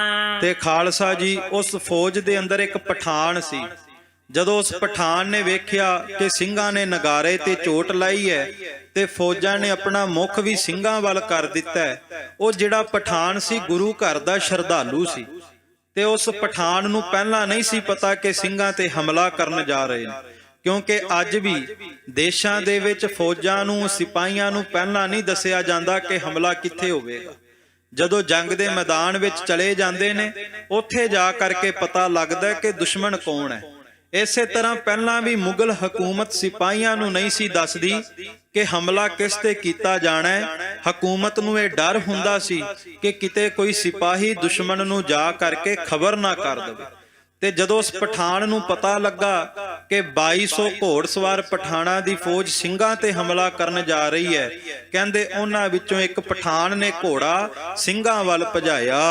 ਬੈਠੇ ਸਿੰਘ ਕੇ ਮੰਗਵਾਵੋ ਜਾਨ। ਤੇ ਜਾ ਕੇ ਕਹਿੰਦਾ, ਸਿੰਘੋ ਤੁਸੀਂ ਇੱਥੇ ਬੈਠ ਕਰਕੇ ਆਪਣੀ ਜਾਨ ਕਿਉਂ ਗਵਾਉਣਾ ਚਾਹੁੰਦੇ ਹੋ? ਦੌੜ ਲੁਕੋ ਅਬ ਝਾੜਨ ਮਾਹੇ। ਜਾਓ ਜੰਗਲਾਂ ਵਿੱਚ ਚਲੇ ਜਾਓ, ਝਾੜੀਆਂ ਵਿੱਚ ਲੁਕ ਜਾਓ, ਫੌਜਾਂ ਚੜ ਕੇ ਆ ਰਹੀਆਂ ਨੇ। ਕਰੀ ਖਬਰ ਮੈਂ ਆਨ ਤੁਸਾਹੇ। ਤੇ ਮੈਂ ਤੁਹਾਨੂੰ ਕੇਵਲ ਤੇ ਕੇਵਲ ਖਬਰ ਕਰਨ ਲਈ ਆਇਆ ਕਿ ਪਠਾਨਾਂ ਦੀ ਫੌਜ ਤੁਹਾਡੇ ਤੇ ਹਮਲਾ ਕਰਨ ਆ ਰਹੀ ਹੈ। ਦੋਰਾ ਤਾਰੇ ਸਿੰਘ ਜੀ ਉਸਕੇ ਹੋ, ਸ਼ਾਬਸ਼ ਭਾਈ ਜੀ ਤੋਹੇ। ਤੇ ਅੱਗੋਂ ਬਾਬਾ ਤਾਰਾ ਸਿੰਘ ਜੀ ਨਿਹੰਗ ਸਿੰਘ ਕਹਿਣ ਲੱਗੇ, ਭਾਈ ਪਠਾਣਾ ਸ਼ਾਬਾਸ਼ ਤੇਰੇ। ਅਬ ਹਮ ਨਟ ਕੇ ਕਿਤ ਲੁਕੇ, ਹਮ ਸ਼ਹੀਦ ਇਹਾਂ ਹੀ ਹੋਏ। ਤੂੰ ਭਲਾ ਕੀਤਾ ਆ ਕਰਕੇ ਖਬਰ ਕੀਤੀ ਹੈ, ਪਰ ਹੁਣ ਅਸੀਂ ਕਿਤੇ ਲੁਕ ਕੇ ਨਹੀਂ ਜਾਵਾਂਗੇ ਤੇ ਸਾਨੂੰ ਪੂਰੀ ਤਰ੍ਹਾਂ ਖਬਰ ਹੈ ਕਿ ਪਠਾਨਾਂ ਦੀ ਫੌਜ ਸਾਡੇ ਤੇ ਹਮਲਾ ਕਰਨ ਆ ਰਹੀ ਹੈ। ਇਸ ਕਰਕੇ ਹੁਣ ਫੌਜਾਂ ਦਾ ਮੁਕਾਬਲਾ ਕਰਕੇ ਸ਼ਹਾਦਤਾਂ ਦੇ ਜਾਮ ਪੀਵਾਂਗੇ। ਜੋ ਪਈ ਅੱਗੇ ਸਿੰਘ ਟਹਿਲ ਸਿੰਘਨ ਕਮਾਵਤ। ਹੁਣ ਬਾਬਾ ਤਾਰਾ ਸਿੰਘ ਜੀ ਉਹ ਗੁਰੂ ਕਿਆਂ ਸਿੰਘਾਂ ਦੀ ਟਹਿਲ ਕਮਾਉਂਦੇ, ਭਾਵ ਕੇ ਸੇਵਾ ਕਰਦੇ ਨੇ। ਭਰ ਦੇਂਗੇ ਜਲ ਇਸ਼ਨਾਨ ਕਰਾਵਤ। ਵੱਡੇ ਵੱਡੇ ਦੇਗਾਂ ਦੇ ਵਿੱਚ ਖਾਲਸਾ ਜੀ ਜਲ ਭਰ ਕੇ ਨਾ ਤੇ ਸਿੰਘਾਂ ਦਾ ਇਸ਼ਨਾਨ ਕਰਾਉਂਦੇ। ਇਹ ਪੁਰਾਣੇ ਸਮੇਂ ਵਿੱਚ ਆਪਸ ਵਿੱਚ ਸਿੱਖਾਂ ਦਾ ਪਿਆਰ ਸੀ ਕਿ ਇੱਕ ਦੂਸਰੇ ਦਾ ਇਸ਼ਨਾਨ ਕਰਾਉਣਾ ਜਾਂ ਇੱਕ ਦੂਸਰੇ ਦੇ ਕੇਸਾਂ ਨੂੰ ਤੇਲ ਲਗਾ ਕਰਕੇ ਸਿਰ ਝਸਣਾ। ਇਹ ਅੱਜ ਵੀ ਕਈ ਥਾਵਾਂ ਤੇ ਪਿਆਰ ਵੇਖਣ ਨੂੰ ਆਉਂਦਾ ਹੈ, ਪਰ ਬਹੁਤਾਤ ਦੇ ਵਿੱਚ ਇਹ ਹਾਲਾਤ ਬਣ ਗਏ ਕਿ ਸਿੱਖ ਦਾ ਸਿੱਖ ਦੇ ਨਾਲ ਪਿਆਰ ਟੁੱਟਦਾ ਜਾ ਰਿਹਾ। ਇਸੇ ਕਰਕੇ ਅੱਜ ਸਾਡੇ ਹਾਲਾਤ ਪੰਥ ਦੇ ਮਾੜੇ ਨਜ਼ਰ ਆਉਂਦੇ ਨੇ। ਪਰ ਜੇ ਸਿੱਖਾਂ ਦਾ ਆਪਸ ਵਿੱਚ ਪਿਆਰ ਹੋਵੇ, ਜੋ ਪਿਆਰ ਪੁਰਾਤਨ ਸਮੇਂ ਵਿੱਚ ਸੀ ਕਿ ਸਿੱਖ ਸਿੱਖ ਪਰਿਵਾਰਤ ਜਾਣ, ਜੇ ਸਿੱਖ ਦਾ ਸਿੱਖ ਨਾਲ ਪਿਆਰ ਹੋਵੇ ਤੇ ਰਾਜ ਮੰਗਣ ਦੀ ਲੋੜ ਨਹੀਂ ਪੈਣੀ। ਕਲਗੀਆਂ ਵਾਲੇ ਨੇ ਖੁਦ ਰਾਜ ਭਾਗ ਝੋਲੀ ਵਿੱਚ ਪਾਉਣੇ ਨੇ। ਸੋ ਅੱਜ ਵੀ ਸਾਨੂੰ ਇਹ ਬਚਨਾਂ ਤੇ ਪਹਿਰਾ ਦੇਣਾ ਚਾਹੀਦਾ ਕਿ ਸਿੱਖ ਸਿੱਖ ਦੀ ਸੇਵਾ ਚਾਅ ਦੇ ਨਾਲ ਕਰੇ, ਸਿੱਖ ਸਿੱਖ ਨੂੰ ਗੁਰੂ ਦਾ ਰੂਪ ਸਮਝ ਕਰਕੇ ਸਿੱਖ ਦੀ ਸੇਵਾ ਕਰੇ। ਸੋ ਬਾਬਾ ਤਾਰਾ ਸਿੰਘ ਜੀ ਸਿੰਘਾਂ ਦੀ ਸੇਵਾ ਕਰਦੇ, ਸਿੰਘਾਂ ਦੇ ਇਸ਼ਨਾਨ ਵਾਸਤੇ ਦਰਿਆ ਦੇ ਵਿੱਚੋਂ, ਖੂਹਾਂ ਦੇ ਵਿੱਚੋਂ ਜਲ ਭਰ ਕੇ ਲਿਆਉਂਦੇ ਨੇ। ਔਰ ਸਿੰਘਨ ਸਿੰਘ ਜੀ ਸੋ ਕਹੀ। ਤੇ ਜਿਹੜੇ ਦੂਸਰੇ ਗੁਰੂ ਕੇ ਸਿੰਘ ਸੀ ਉਹ ਹੁਣ ਬਾਬਾ ਤਾਰਾ ਸਿੰਘ ਜੀ ਦੀ ਸੇਵਾ ਭਾਵਨਾ ਨੂੰ ਵੇਖ ਕਰਕੇ ਕਹਿਣ ਲੱਗੇ, ਤੁਮ ਬੋਟੈਲ ਅੱਗੇ ਕਰ ਲਈ। ਕਹਿੰਦੇ ਬਾਬਾ ਜੀ ਤੁਸਾਂ ਬਹੁਤ ਸਿੰਘਾਂ ਦੀ ਸੇਵਾ ਕੀਤੀ, ਬਹੁਤ ਸੇਵਾ ਕਮਾਈ ਹੈ। ਅਬ ਠਮ ਟੈਲ ਚੈ ਕਰੀ ਤੁਮਾਰੀ। ਇਸ ਕਰਕੇ ਹੁਣ ਸਾਨੂੰ ਇਜਾਜ਼ਤ ਦਿਓ ਕਿ ਅਸੀਂ ਵੀ ਤੁਹਾਡੀ ਸੇਵਾ ਕਰ ਸਕੀਏ। ਹੋਏ ਪਵਿੱਤਰ ਅਬ ਦੇਹ ਹਮਾਰੇ। ਤੁਹਾਡੀ ਸੇਵਾ ਕਰਕੇ ਸਾਡੀ ਦੇਹ ਪਵਿੱਤਰ ਹੋ ਜਾਵੇਗੀ ਜਦੋਂ ਤੁਹਾਡੀ ਸੇਵਾ ਕਰਾਂਗੇ। ਤੋ ਸਿੰਘ ਜੀ ਉਹਨਾਂ ਕਹੀ ਸੁਣਾਏ। ਜਦੋਂ ਕਹਿਣ ਦੇ ਨਾ ਵੀ ਤੁਹਾਡੀ ਸੇਵਾ ਕਰਕੇ ਦੇਹ ਪਵਿੱਤਰ ਹੋਵੇਗੀ ਤੇ ਬਾਬਾ ਤਾਰਾ ਸਿੰਘ ਜੀ ਅੱਗੋਂ ਫਿਰ ਕਹਿਣ ਲੱਗੇ, ਦੇਹ ਪਵਿੱਤਰ ਹੋਏ ਸ਼ਸਤਰ ਲਗਾਏ। ਬਾਬਾ ਜੀ ਕਹਿੰਦੇ, ਸਿੰਘੋ ਮੇਰੀ ਸੇਵਾ ਕਰਕੇ ਦੇਹ ਪਵਿੱਤਰ ਨਹੀਂ ਹੋਣੀ। ਜੇ ਸੇਵਾ ਕਰਕੇ ਪਵਿੱਤਰ ਦੇਹ ਕਰਨੀ ਹੈ ਫਿਰ ਸੇਵਾ ਕਰੋ ਕਲਗੀਆਂ ਵਾਲੇ ਦੇ ਅਕਾਲੀ ਪੰਥ ਦੀ। ਤੇ ਅਕਾਲੀ ਪੰਥ ਦੀ ਸੇਵਾ ਤਾਂ ਹੋਵੇਗੀ ਜੇ ਆਪਣੇ ਤਨ ਦੇ ਉੱਤੇ ਸ਼ਸਤਰ ਸਜਾਵੋਗੇ, ਸ਼ਸਤਰ ਧਾਰੀ ਹੋਵੋਗੇ। ਤੇ ਦੂਸਰਾ, ਜੰਗ ਦੇ ਮੈਦਾਨ ਦੇ ਅੰਦਰ ਜਦੋਂ ਜੂਝੋਗੇ ਤੇ ਸ਼ਸਤਰ ਨੂੰ ਵੇਖ ਕਰਕੇ ਪਿੱਠ ਨਹੀਂ ਵਿਖਾਓਗੇ, ਬਲਕਿ ਜ਼ਾਲਮ ਦੇ ਤੀਰ ਹੱਸ ਕਰਕੇ ਛਾਤੀਆਂ ਤੇ ਖਾਓਗੇ। ਬਾਬਾ ਤਾਰਾ ਸਿੰਘ ਜੀ ਨੇ ਕਿਹਾ, ਜੇ ਦੇਹ ਪਵਿੱਤਰ ਕਰਨੀ ਹੈ ਨਾ ਖਾਲਸਾ ਜੀ, ਹੁਣ ਜੰਗ ਦੇ ਮੈਦਾਨ ਦੇ ਅੰਦਰ ਛਾਤੀ ਦੇ ਵਿੱਚ ਤੀਰ ਖਾਣ ਦਾ ਸਮਾਂ ਆਇਆ, ਜ਼ਾਲਮ ਦੀਆਂ ਗੋਲੀਆਂ ਖਾਣ ਦਾ ਸਮਾਂ ਆਇਆ। ਹੁਣ ਜੰਗ ਦੇ ਮੈਦਾਨ ਦੇ ਅੰਦਰ ਸ਼ਸਤਰਾਂ ਨੂੰ ਸੀਨੇ ਨਾਲ ਲਾ ਕਰਕੇ ਆਪਣੀ ਦੇਹ ਪਵਿੱਤਰ ਕਰ ਲਓ। ਤੋਰਾ ਜਸ ਦਵਾਰ ਕੈ ਦਾਗ ਲਗ ਦੇਹ ਪਵਿੱਤਰ ਹੋਏ। ਕਹਿੰਦੇ ਜਿਸ ਤਰ੍ਹਾਂ ਦਵਾਰਕਾ ਦੇ ਵਿੱਚ ਖਾਲਸਾ ਜੀ ਇਹ ਗਾਥਾ ਪ੍ਰਚਲਿਤ ਹੈ ਬ੍ਰਾਹਮਣ ਮਤ ਦੇ ਵਿੱਚ ਕਿ ਦਵਾਰਕਾ ਦੇ ਵਿੱਚ ਜਾ ਕਰਕੇ ਜੇ ਕਿਸੇ ਦੇ ਤਨ ਨੂੰ ਕੋਈ ਦਾਗ ਲੱਗ ਜਾਵੇ ਤੇ ਕਹਿੰਦੇ ਉਹ ਸਰੀਰ ਤੇ ਉਹ ਇਨਸਾਨ ਬਹੁਤ ਪਵਿੱਤਰ ਹੋ ਜਾਂਦਾ ਹੈ। ਤੈਸੇ ਸ਼ਸਤਰ ਕੇ ਲਗੇ ਪਾਪ ਦੇ ਹੋ ਜਾਏ ਧੋਏ। ਬਾਬਾ ਤਾਰਾ ਸਿੰਘ ਕਹਿੰਦੇ ਇਸ ਗਾਥਾ ਦੇ ਉੱਤੇ ਤੇ ਪਤਾ ਨਹੀਂ ਪਵਿੱਤਰ ਹੋਣਾ ਕਿ ਨਹੀਂ ਹੋਣਾ ਦਾਗ ਲੱਗਣ ਤੋਂ ਬਾਅਦ, ਪਰ ਮੈਂ ਦਾਅਵੇ ਨਾਲ ਕਹਿਣਾ ਜਿਹੜਾ ਕਲਗੀਆਂ ਵਾਲੇ ਦੇ ਪੰਥ ਤੋਂ ਆਪਣਾ ਤਨ ਕੁਰਬਾਨ ਕਰਕੇ ਜਾਵੇਗਾ, ਜਿਹੜਾ ਪੰਥ ਵਾਸਤੇ ਆਪਣੀ ਹਸਤੀ ਮਿਟਾ ਕਰਕੇ ਜਾਵੇਗਾ, ਉਹਦੀ ਅੰਤਰ ਆਤਮਾ ਪਵਿੱਤਰ ਹੋਵੇਗੀ ਤੇ ਕਲਗੀਆਂ ਵਾਲੇ ਪਾਤਸ਼ਾਹ ਦੀ ਦਰਗਾਹੀ ਪ੍ਰਸੰਨਤਾ ਨਸੀਬ ਹੋਵੇਗੀ। ਜੋ ਪਈ ਤੋ ਹੁਤ ਸਿੰਘ ਜੀ ਜਲ ਲੈਣ ਗਏ। ਤੇ ਖਾਲਸਾ ਜੀ ਹੁਣ ਜਿਹੜੇ ਗੁਰੂ ਕੇ ਸਿੱਖ ਸੇਵਾ ਕਰਨੀ ਚਾਹੁੰਦੇ ਸੀ ਉਹ ਜਲ ਲੈਣ ਲਈ ਗਏ। ਆਬਤ ਤੁਰਕ ਉਹਨੇ ਲਖ ਖਲਏ। ਤੇ ਜਦੋਂ ਖੂਹ ਤੋਂ ਜਲ ਭਰਨ ਵਾਸਤੇ ਗਏ ਉਹਨਾਂ ਨੇ ਤੁਰਕਾਂ ਦੀ ਫੌਜ ਨੂੰ ਆਉਂਦਿਆਂ ਵੇਖ ਲਿਆ। ਮੁੜ ਸਿੰਘ ਜੀ ਸਭ ਸਿੱਖਣ ਸੁਣਾਈ। ਉਸ ਤੋਂ ਬਾਅਦ ਫਿਰ ਬਾਬਾ ਤਾਰਾ ਸਿੰਘ ਜੀ ਨੇ 22 ਗੁਰੂ ਕਿਆਂ ਸਿੰਘਾਂ ਨੂੰ ਬਚਨ ਕੀਤਾ ਜਿਨ ਨਠਨੋ ਸੋ ਨਠ ਜਾਹੋ ਭਾਈ। ਕਿ ਖਾਲਸਾ ਜੀ ਉਹ ਸਾਹਮਣੇ ਜ਼ਾਲਮ ਦੀ ਫੌਜ ਆ ਰਹੀ ਹੈ, ਜੇ ਹੁਣ ਵੀ ਕਿਸੇ ਦੇ ਮਨ ਦੇ ਵਿੱਚ ਜਾਨ ਪਿਆਰੀ ਹੈ ਤੇ ਜਾ ਸਕਦਾ ਹੈ, ਭੱਜ ਸਕਦਾ ਹੈ। ਅਕੇ ਸ਼ਸਤਰ ਫੜ ਬਾਹਰ ਹੋਵੋ। ਤੇ ਜੇ ਇੱਥੋਂ ਕੋਈ ਭੱਜਣਾ ਨਹੀਂ ਚਾਹੁੰਦਾ, ਜੇ ਇਹ ਸਮੇਂ ਨੂੰ ਕੋਈ ਖੰਝੋਣਾ ਨਹੀਂ ਚਾਹੁੰਦਾ, ਹੁਣ ਹੱਥ ਵਿੱਚ ਸ਼ਸਤਰ ਪਕੜ ਕਰਕੇ ਜ਼ਾਲਮ ਦਾ ਮੁਕਾਬਲਾ ਕਰੋ। ਛਾੜ ਓਟ ਰਣ ਭੂਮ ਖਲੋਵੋ। ਆ ਕਿਲੇ ਦੀਆਂ ਆ ਬੁੰਗੇ ਦੀਆਂ ਕੰਧਾਂ ਦਾ ਓਟ ਆਸਰਾ ਛੱਡ ਕਰਕੇ ਰੜੇ ਮੈਦਾਨ ਦੇ ਅੰਦਰ ਜਾ ਕਰਕੇ ਰਣ ਤੱਤੇ ਦੇ ਵਿੱਚ ਜੂਝ ਜਾਵੋ। ਵੇਖੋ ਕੈਸਾ ਜਜ਼ਬਾ ਬਾਬਾ ਤਾਰਾ ਸਿੰਘ ਨਿਹੰਗ ਸਿੰਘ ਦੇ ਅੰਦਰ। ਜਦੋਂ ਖਾਲਸਾ ਜੀ ਦੁਸ਼ਮਣ ਚੜ ਕੇ ਆਵੇ ਵੇਖਣ ਵਿੱਚ ਆਉਂਦਾ ਸੀ, ਜਰਨੈਲ ਫੌਜਾਂ ਨੂੰ ਕਹਿੰਦੇ ਸੀ ਦੀਵਾਰਾਂ ਦਾ ਕੰਧਾਂ ਦਾ ਓਟ ਆਸਰਾ ਲੈ ਲਵੋ ਜਾਂ ਪੱਥਰਾਂ ਦਾ ਓਟ ਆਸਰਾ ਲੈ ਲਵੋ, ਬੁੰਗੇ ਦੇ ਵਿੱਚ ਜਾ ਕਰਕੇ ਮੋਰਚਾਬੰਦੀ ਕਰ ਲਵੋ। ਇਹ ਪਹਿਲੀ ਵਾਰ ਖਾਲਸੇ ਦੇ ਇਤਿਹਾਸ ਵਿੱਚ ਹੀ ਨਜ਼ਰ ਆਇਆ ਕਿ ਖਾਲਸਾ ਪੰਥ ਦੇ ਜਰਨੈਲ ਚੜ ਕੇ ਆਈ ਹੋਈ ਫੌਜਾਂ ਨੂੰ ਵੇਖ ਕੇ ਇਹ ਨਹੀਂ ਕਿਹਾ ਦੀਵਾਰਾਂ ਦਾ ਕੰਧਾਂ ਦਾ ਓਟ ਆਸਰਾ ਲੈ ਲਵੋ, ਕਿਤੇ ਕੰਧ ਦੇ ਓਲੇ ਹੋ ਕਰਕੇ ਲੁਕ ਜਾਵੋ, ਬਲਕਿ ਬਾਬਾ ਤਾਰਾ ਸਿੰਘ ਜੀ ਨੇ ਕਿਹਾ ਹੁਣ ਰਣ ਤੱਤੇ ਦੇ ਅੰਦਰ ਜਾ ਕਰਕੇ ਜ਼ਾਲਮ ਦਾ ਚੰਗੀ ਤਰ੍ਹਾਂ ਮੁਕਾਬਲਾ ਕਰੋ। ਸੁਣ ਸਿੰਘਨ ਤੁਰੇ ਮੈਦਾਨੇ ਦਾਏ। ਬਾਬਾ ਤਾਰਾ ਸਿੰਘ ਜੀ ਦਾ ਬਚਨ ਸੁਣ ਕਰਕੇ ਗੁਰੂ ਕੇ ਸਿੱਖਾਂ ਦੇ ਚਿਹਰੇ ਖਿੜ ਗਏ, ਨੇਤਰਾਂ ਦੇ ਵਿੱਚ ਚਮਕ ਆਈ, ਹੱਥ ਵਿੱਚ ਤੇਗਾਂ ਪਕੜ ਕਰਕੇ ਜੰਗ ਦੇ ਮੈਦਾਨ ਨੂੰ ਭੱਜੇ। ਛੋੜੇ ਓਟ ਰਣ ਭੂਮ ਖੜੇ ਜਾਏ। ਬੁੰਗੇ ਦੀ ਓਟ ਆਸਰਾ ਛੱਡ ਕਰਕੇ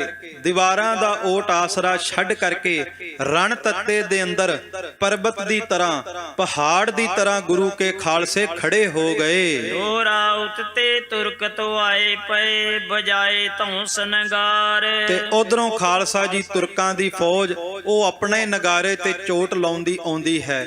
ਇਧਰੋਂ ਗੁਰੂ ਕਾ ਖਾਲਸਾ ਉਹ ਆਪਣੇ ਨਗਾਰੇ ਤੇ ਚੋਟ ਲਾਉਂਦਾ ਤੇ ਜਦੋਂ ਅਕਾਲ ਅਕਾਲ ਗੁਰਬਰ ਅਕਾਲ ਦਾ ਜਕਾਰਾ ਗਜਾਉਂਦੇ ਗੁਰੂ ਕੇ ਸਿੰਘ ਜੰਗ ਦੇ ਮੈਦਾਨ ਦੇ ਅੰਦਰ, ਕਹਿੰਦੇ ਤੁਰਕਾਂ ਦੇ ਨਗਾਰੇ ਦੀ ਧਮਕ ਵੀ ਧੀਮੀ ਪੈ ਜਾਂਦੀ ਹੈ। ਕਰੇ ਦੁਤੁਰਪੋ ਮਰ ਮਾਰ ਸੁੰਚੀ ਜੈ ਸਿਖਡਾਰ।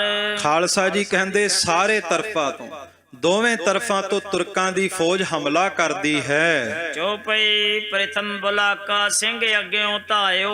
ਹੁਣ ਸਭ ਤੋਂ ਪਹਿਲਾਂ 22 ਸਿੰਘਾਂ ਦੇ ਵਿੱਚੋਂ ਭਾਈ ਬੁਲਾਕਾ ਸਿੰਘ ਜੀ ਜਿਹੜੇ ਪਿਸ਼ੌਰ ਦੇ ਰਹਿਣ ਵਾਲੇ ਸੀ, ਕਹਿੰਦੇ ਸਭ ਤੋਂ ਅੱਗੇ ਹੋ ਕਰਕੇ ਜ਼ਾਲਮ ਦਾ ਮੁਕਾਬਲਾ ਕਰਦੇ ਨੇ। ਫੜ ਤੇ ਗੋ ਤਿੰਨ ਬਹੁਤਨ ਲਾਇਓ। ਕਹਿੰਦੇ ਬਾਬਾ ਜੀ ਨੇ ਆਪਣੀ ਤੇਗ ਦਾ ਮੁੱਠਾ ਹੱਥ ਵਿੱਚ ਪਕੜਿਆ, ਕਲਗੀਆਂ ਵਾਲੇ ਪਾਤਸ਼ਾਹ ਦੀ ਬਾਣੀ ਦਾ ਜਾਪ ਕੀਤਾ ਤੇ ਬਾਣੀ ਦਾ ਜਾਪ ਕਰਦੇ ਕਰਦੇ ਜਿਹੜਾ ਵੀ ਤੁਰਕ ਪਠਾਨ ਘੋੜੇ ਤੇ ਅਸਵਾਰ ਹੋ ਕੇ ਆਇਆ, ਕਹਿੰਦੇ ਕੱਲੇ ਕੱਲੇ ਦਾ ਝਟਕਾ ਕਰਕੇ, ਕੱਲੇ ਕੱਲੇ ਦਾ ਸੋਧਾ ਲਾ ਲਾ ਕੇ ਬਾਬਾ ਬੁਲਾਕਾ ਸਿੰਘ ਜੀ ਰੜੇ ਮੈਦਾਨ ਵਿੱਚ ਢੇਰ ਲਾਈ ਜਾਂਦੇ ਨੇ। ਅੱਗਿਓਂ ਲੱਗਿਓ ਤਿਸ ਛਾਤੀ ਤੀਰ। ਤੇ ਕਹਿੰਦੇ ਇਧਰੋਂ ਭਾਈ ਬੁਲਾਕਾ ਸਿੰਘ ਨੇ ਮੁਕਾਬਲਾ ਕੀਤਾ, ਉਧਰੋਂ ਇੱਕ ਤੁਰਕ ਪਠਾਨ ਨੇ ਖਾਲਸਾ ਜੀ ਤੀਰ ਛੱਡਿਆ, ਭਾਈ ਬੁਲਾਕਾ ਸਿੰਘ ਦੀ ਛਾਤੀ ਤੇ ਜਾ ਕਰਕੇ ਤੀਰ ਵਿੰਨਿਆ ਗਿਆ।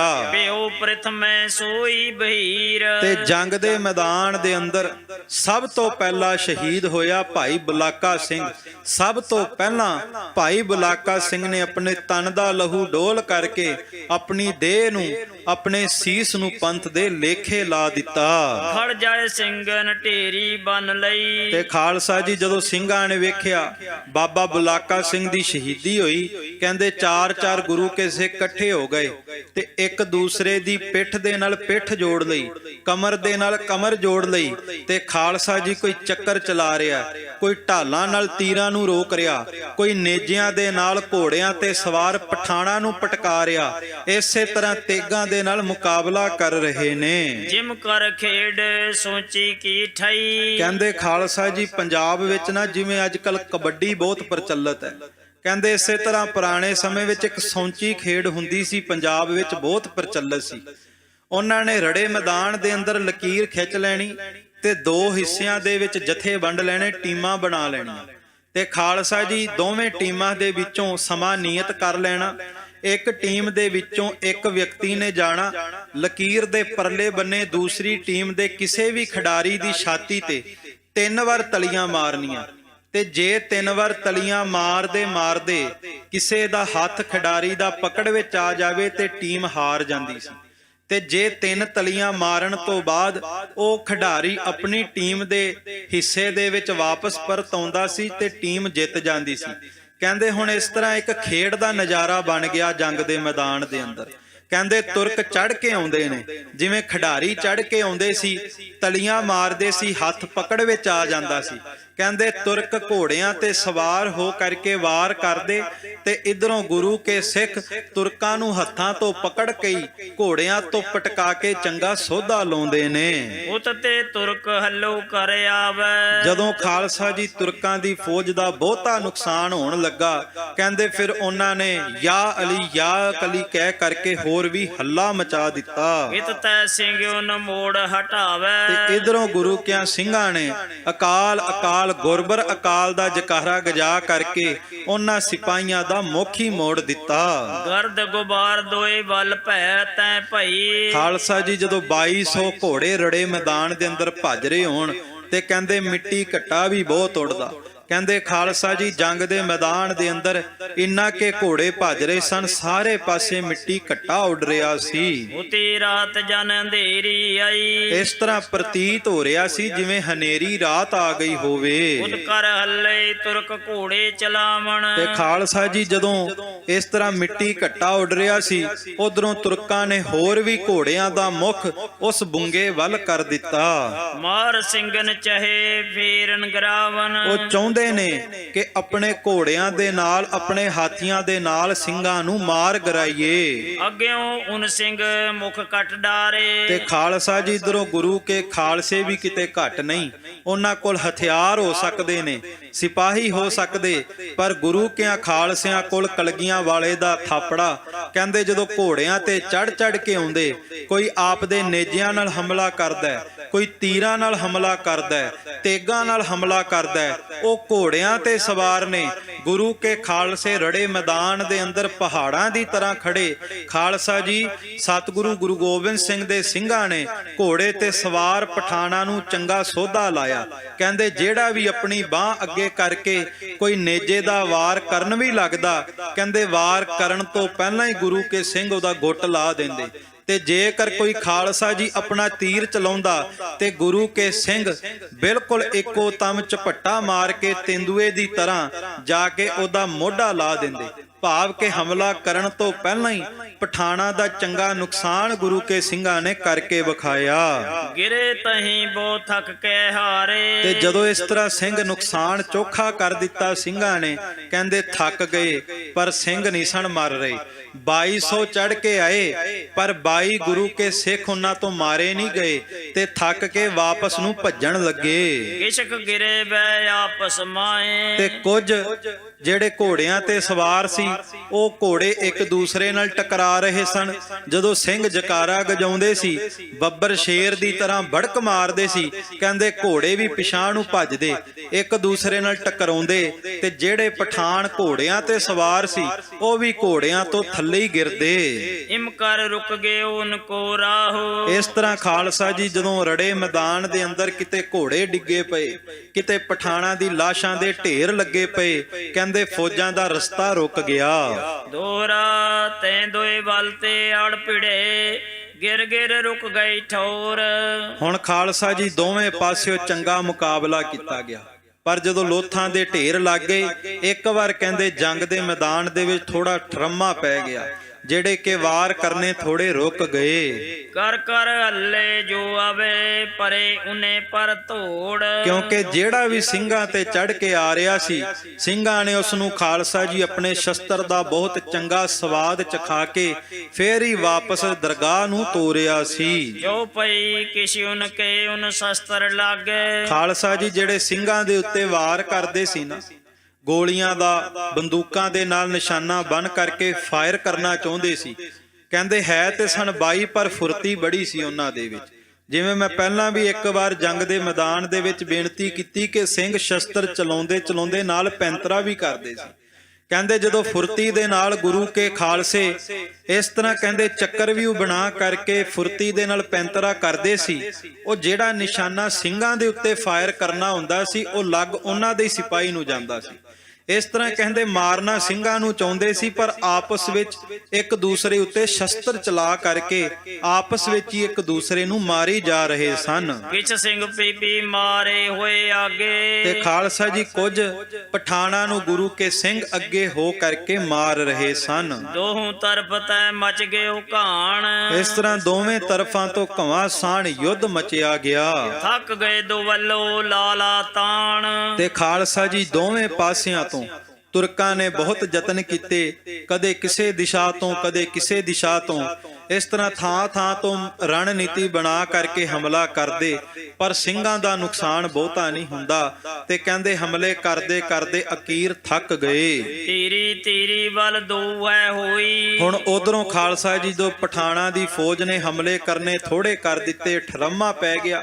ਇਧਰੋਂ ਗੁਰੂ ਕਿਆਂ ਸਿੰਘਾਂ ਨੇ ਵੀ ਵਾਰ ਕਰਨੇ ਬੰਦ ਕਰ ਦਿੱਤੇ। ਛੋਟੀ ਹਥਿਆਰੀ ਆਵੇ ਨਾ ਕੋਈ। ਕਿਉਂਕਿ ਖਾਲਸਾ ਜੀ ਭਾਵੇਂ ਸਿੰਘਾਂ ਕੋਲ ਹਥਿਆਰ ਛੋਟੇ ਸੀ, ਪਰ ਇਹਨਾਂ ਦੇ ਹੌਸਲੇ ਬਹੁਤ ਬੁਲੰਦ ਸਨ।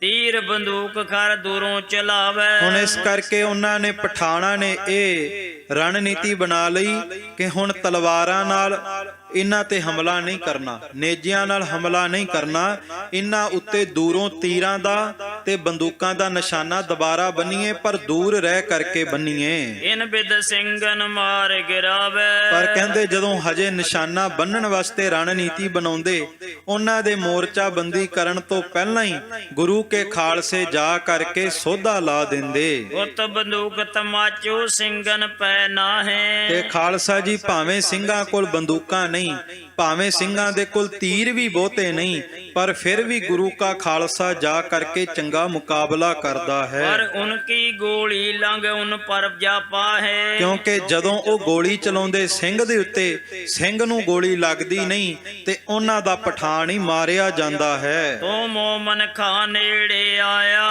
ਜਦੋਂ ਮੋਮਨ ਖਾਂ ਨੇ ਵੇਖਿਆ ਕਿ ਮੇਰੇ 2200 ਘੋੜਸਵਾਰ ਫੌਜਾਂ ਦਾ ਬਹੁਤ ਨੁਕਸਾਨ ਹੋ ਗਿਆ ਤੇ 2200 ਦੇ ਵਿੱਚੋਂ ਕੇਵਲ 4-500 ਸਿਪਾਹੀ ਹੀ ਜਿਉਂਦੇ ਰਹਿ ਗਏ। ਵੇਖੋ 2200 ਚੜ ਕੇ ਆਏ ਤੇ 22 ਗੁਰੂ ਕੇ ਸਿੰਘ ਨੇ ਤੇ ਬਾਈਆਂ ਨੇ ਐਸਾ ਮੁਕਾਬਲਾ ਕੀਤਾ, 2200 ਦੇ ਵਿੱਚੋਂ 400-500 ਰਹਿ ਗਏ। ਤੇ ਫਿਰ ਕਹਿੰਦੇ ਮੋਮਨ ਖਾਂ ਚੜ ਕੇ ਆਇਆ ਤੇ ਮੋਮਨ ਖਾਂ ਨੇ ਰਣਨੀਤੀ ਬਣਾਈ तो हल्ला तिम फेर कराया। ਤੇ ਮੋਮਨ ਖਾਂ ਨੇ ਆ ਕਰਕੇ ਚੰਗੀਆਂ ਲਾਹਣਤਾਂ ਪਾ ਕਰਕੇ ਸਿਪਾਹੀਆਂ ਨੂੰ ਦੁਬਾਰਾ ਫਿਰ ਹੱਲਾ ਕਰ ਦਿੱਤਾ। तो मुगल तकी घोड़ा चलाया, ਤੇ ਖਾਲਸਾ ਜੀ ਫਿਰ ਮੁਗਲਾਂ ਨੇ ਕਈਆਂ ਨੇ ਘੋੜਿਆਂ ਤੇ ਬੈਠ ਗਏ ਤੇ ਕੁਝ ਹਾਥੀਆਂ ਤੇ ਬੈਠ ਗਏ। कहाँ तारा सिंह पुछता आया। ਤੇ ਇੱਕ ਤਕੀਆ ਬੇਗ ਜਰਨੈਲ ਸੀ ਇਹਨਾਂ ਦਾ, ਤਕੀ ਬੇਗ ਉਹਦਾ ਨਾਮ ਸੀ ਤੇ ਗੁਰੂ ਕੇ ਖਾਲਸੇ ਟਿੱਚਰ ਦੇ ਵਿੱਚ ਤਕੀਆ ਤਕੀਆ ਕਹਿ ਕਰਕੇ ਜੰਗ ਦੇ ਮੈਦਾਨ ਵਿੱਚ ਬੁਲਾਉਣ ਲੱਗ ਪਏ। ਕਹਿੰਦੇ ਤਕੀ ਬੇਗ ਬੜੇ ਹੰਕਾਰ ਵਿੱਚ ਹਾਥੀ ਤੇ ਚੜਿਆ ਤੇ ਹਾਥੀ ਤੇ ਚੜ ਕੇ ਕਹਿੰਦਾ ਕਹਾਂ ਹੈ ਤਾਰਾ ਸਿੰਘ, ਕਹਿੰਦਾ ਮੈਨੂੰ ਪਤਾ ਦੱਸੋ ਤਾਰਾ ਸਿੰਘ ਕਿੱਥੇ ਹੈ, ਮੈਂ ਜਾ ਕਰਕੇ ਉਸ ਨੂੰ ਖਤਮ ਕਰਾਂਗਾ।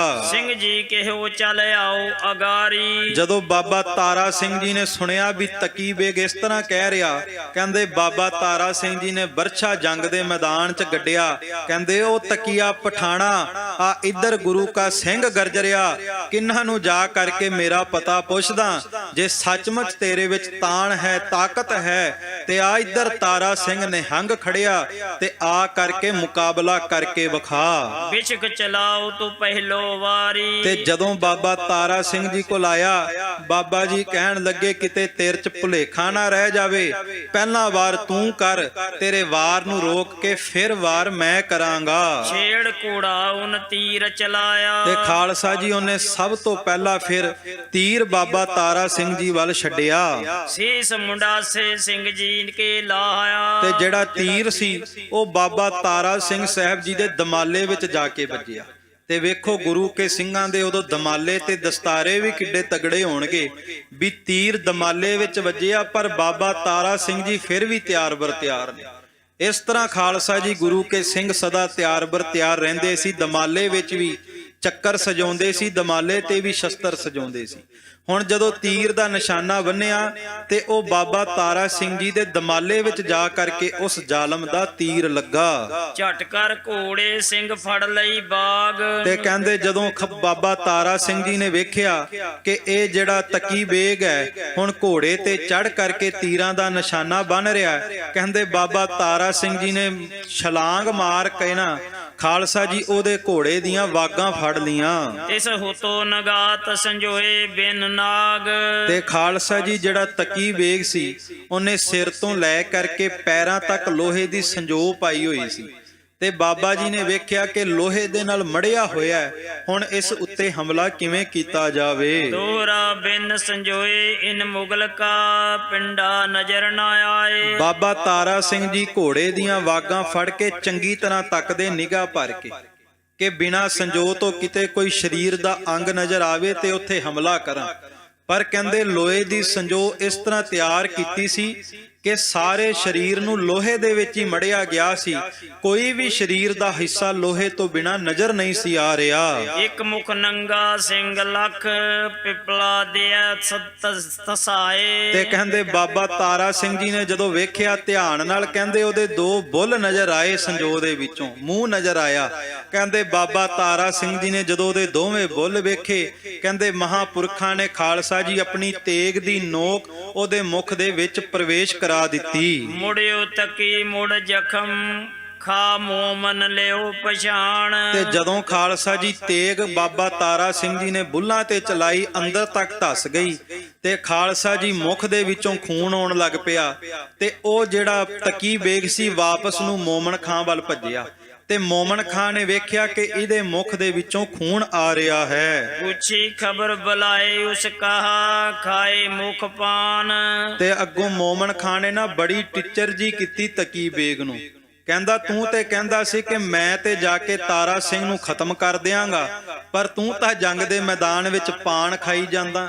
ਤੂੰ ਪਾਨ ਖਾ ਰਿਹਾ ਤੇ ਜੰਗ ਵਿੱਚ ਮੁਕਾਬਲਾ ਕੌਣ ਕਰੇਗਾ? ਇਸ ਤਰ੍ਹਾਂ ਟੀਚਰ ਕਰਕੇ ਕਹਿੰਦਾ ਤਕੀ ਬੇਗ ਨੂੰ, ਕਹਿੰਦਾ ਆ ਪਾਨ ਕਿੱਥੋਂ ਖਾ ਕੇ ਆਇਆ ਹੈ? ਜੋ ਪਈ ਤੋ ਤਕੀਨੈ ਮੋਮਨ ਸੁਨਾਈ। ਤੇ ਅੱਗੋਂ ਤਕੀ ਬੇਗ ਫਿਰ ਮੋਮਨ ਖਾਂ ਨੂੰ ਕਹਿਣ ਲੱਗਾ, ਅੱਗੇ ਤਾਰਾ ਸਿੰਘ ਬੈਠਾ ਬੀੜੇ ਬਣਾਈ। ਕਹਿੰਦਾ ਤੂੰ ਮੈਨੂੰ ਟੀਚਰ ਕਰਦਾ, ਉਹ ਅੱਗੇ ਤਾਰਾ ਸਿੰਘ ਗੁਰੂ ਕਾ ਨਿਹੰਗ ਖੜਾ ਜੰਗ ਦੇ ਮੈਦਾਨ ਵਿੱਚ, ਉਹ ਪਾਨ ਤਿਆਰ ਕਰੀ ਜਾਂਦਾ, ਸਾਰਿਆਂ ਨੂੰ ਵਰਤਾਈ ਜਾਂਦਾ, ਤੂੰ ਵੀ ਜਾ ਕੇ ਖਾ ਲੈ। ਓਏ ਹਿੰਮਤ ਤੋਂ ਅੱਗੇ ਹੋਏ ਖਾਵੋ। ਜੇ ਤੇਰੇ ਵਿੱਚ ਹਿੰਮਤ ਹੈ ਤੇ ਜਾ, ਪਾਨ ਤੂੰ ਬੜੇ ਖਾਦੇ ਹੋਣਗੇ, ਪਰ ਬਾਬੇ ਤਾਰਾ ਸਿੰਘ ਨਿਹੰਗ ਦਾ ਪਾਨ ਕੋਈ ਵਿਰਲਾ ਹੀ ਖਾਂਦਾ ਹੈ। ਦੂਰ ਖੜੇ ਕਹਾਂ ਬਾਤ ਬਣਾਵੋ। ਤੂੰ ਇੱਥੇ ਜੰਗ ਦੇ ਮੈਦਾਨ ਵਿੱਚ ਬਾਬੇ ਤਾਰਾ ਸਿੰਘ ਤੋਂ ਦੂਰ ਰਹਿ ਕਰਕੇ ਸਾਨੂੰ ਟੀਚਰ ਕਰ ਰਿਹਾ, ਗੱਲਾਂ ਕਰ ਰਿਹਾ। ਜੇ ਹਿੰਮਤ ਹੈ ਤੇ ਬਾਬਾ ਤਾਰਾ ਸਿੰਘ ਕੋਲ ਜਾ। ਇੱਕ ਹੁਤੇ ਚੇਲੋ ਉਸ ਪੈ ਖਲੋ। ਜਾ ਆਪਣੇ ਚੇਲਿਆਂ ਨਾਲ ਜਾ ਤੇ ਬਾਬੇ ਤਾਰਾ ਸਿੰਘ ਕੋਲ ਜਾ ਕੇ ਪਾਨ ਦਾ ਸਵਾਦ ਲੈ ਲੈ। ਸੁਣਵੈ ਸਿੰਘਨ ਪਰ ਧਾਏ ਚਲੋ। ਤੇ ਖਾਲਸਾ ਜੀ ਮੋਮਨ ਖਾਂ ਦੇ ਚੇਲਿਆ ਹੀ ਤਕੀ ਬੇਗ ਮੋਮਨ ਖਾਂ ਦਾ ਅਸਲ ਵਿੱਚ ਸ਼ਾਗਿਰਦ ਸੀ। ਜਦੋਂ ਸ਼ਾਗਿਰਦ ਨੇ ਇਸ ਤਰ੍ਹਾਂ ਟੀਚਰ ਕੀਤੀ ਕਿ ਜਾ ਕੇ ਪਾਨ ਖਾਲਾ ਤਾਰਾ ਸਿੰਘ ਨਿਹੰਗ ਦਾ, ਤੇ ਕਹਿੰਦੇ ਮੋਮਨ ਖਾਂ ਨੂੰ ਬਹੁਤ ਸ਼ਰਮਿੰਦਗੀ ਮਹਿਸੂਸ ਹੋਈ ਤੇ ਖਾਲਸਾ ਜੀ ਆਪਣੇ ਘੋੜੇ ਨੂੰ ਬਾਬਾ ਤਾਰਾ ਸਿੰਘ ਜੀ ਵੱਲ ਦੜਾਉਂਦਾ ਹੈ ਕਿ ਹੁਣ ਜਾ ਕਰਕੇ ਮੈਂ ਖਾਤਮਾ ਕਰਾਂਗਾ। ਕਹਿ ਮੁਹਾਵਤ ਦਿਓ ਹਾਥੀ ਪਿਲਾਏ। ਤੇ ਕਹਿੰਦਾ ਜੇ ਘੋੜੇ ਤੇ ਮੁਕਾਬਲਾ ਕੀਤਾ ਇਹ ਨਾ ਹੋਵੇ ਕਿ ਬਾਬਾ ਤਾਰਾ ਸਿੰਘ ਦੁਬਾਰਾ ਫਿਰ ਉਹੀ ਹਾਲ ਮੇਰਾ ਕਰ ਦਵੇ ਜੋ ਤਕੀ ਬੇਗ ਦਾ ਕੀਤਾ ਸੀ। ਇਸ ਕਰਕੇ ਕਹਿੰਦੇ ਮੋਮਨ ਖਾਂ ਘੋੜੇ ਨੂੰ ਸਾਈਡ ਤੇ ਲਾ ਕਰਕੇ ਘੋੜੇ ਤੋਂ ਉਤਰਿਆ ਤੇ ਮੁਹਾਵਤ ਨੂੰ ਇਸ਼ਾਰਾ ਕੀਤਾ, ਕਿਉਂਕਿ ਇਸ 2200 ਸਿਪਾਹੀ ਦੀ ਟੁਕੜੀਆਂ ਵਿੱਚ 5 ਹਾਥੀ ਵੀ ਆਏ ਹੋਏ ਸਨ। ਮੁਹਾਵਤ ਨੂੰ ਇਸ਼ਾਰਾ ਕੀਤਾ ਤੇ ਖੁਦ ਹਾਥੀ ਦੇ ਉੱਪਰ ਬੈਠ ਗਿਆ ਤੇ ਹੁਣ ਮੁਹਾਵਤ ਨੂੰ ਕਹਿੰਦਾ ਕਿ ਇਹ ਹਾਥੀ ਨੂੰ ਤਾਰਾ ਸਿੰਘ ਨਿਹੰਗ ਕੋਲ ਲੈ ਜਾ। ਦੋਏ ਦੇ ਤੀਰ ਫੜ ਦਏ ਚਲਾਏ। ਤੇ ਖਾਲਸਾ ਜੀ ਬੜੀ ਤਾਕਤ ਸੀ ਇਸ ਮੋਮਨ ਖਾਂ ਦੇ ਅੰਦਰ। ਇਹ ਦੋ ਤੀਰ ਇੱਕੋ ਵਾਰ ਦੇ ਵਿੱਚ ਚਲਾ ਰਿਹਾ ਸੀ। ਕਹਿ ਮੁਹਾਵਤ ਉਨ ਹਾਥੀ ਤੁਰਵਾਇਓ। ਤੇ ਮੁਹਾਵਤ ਨੂੰ ਕਹਿੰਦਾ ਥੋੜਾ ਜਿਹਾ ਤੇਜ਼ੀ ਦੇ ਨਾਲ ਹਾਥੀ ਨੂੰ ਤਾਰਾ ਸਿੰਘ ਵੱਲ ਤੋਰ ਲੈ।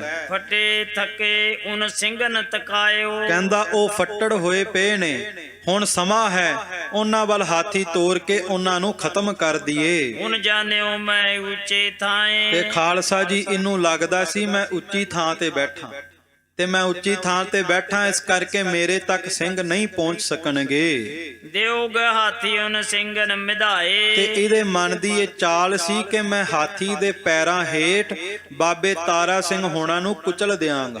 ਪਰ ਇਹਨੂੰ ਨਹੀਂ ਸੀ ਪਤਾ ਕਿ ਉਧਰ ਗੁਰੂ ਕੇ ਖਾਲਸੇ ਵੀ ਤਿਆਰ ਬਰ ਤਿਆਰ ਖੜੇ ਨੇ। ਦੇਖ ਥੋੜੇ ਸਿੰਘ ਲਾਲੀ ਆਈ। ਖਾਲਸਾ ਜੀ ਨੇ ਵੇਖਿਆ ਵੀ ਹੈ ਤਾਂ ਮੁੱਠੀ ਭਰ ਸਿੰਘ, ਪਰ ਫਿਰ ਵੀ ਸਿਪਾਹੀ ਹਾਰ ਕਿਉਂ ਰਹੇ ਨੇ?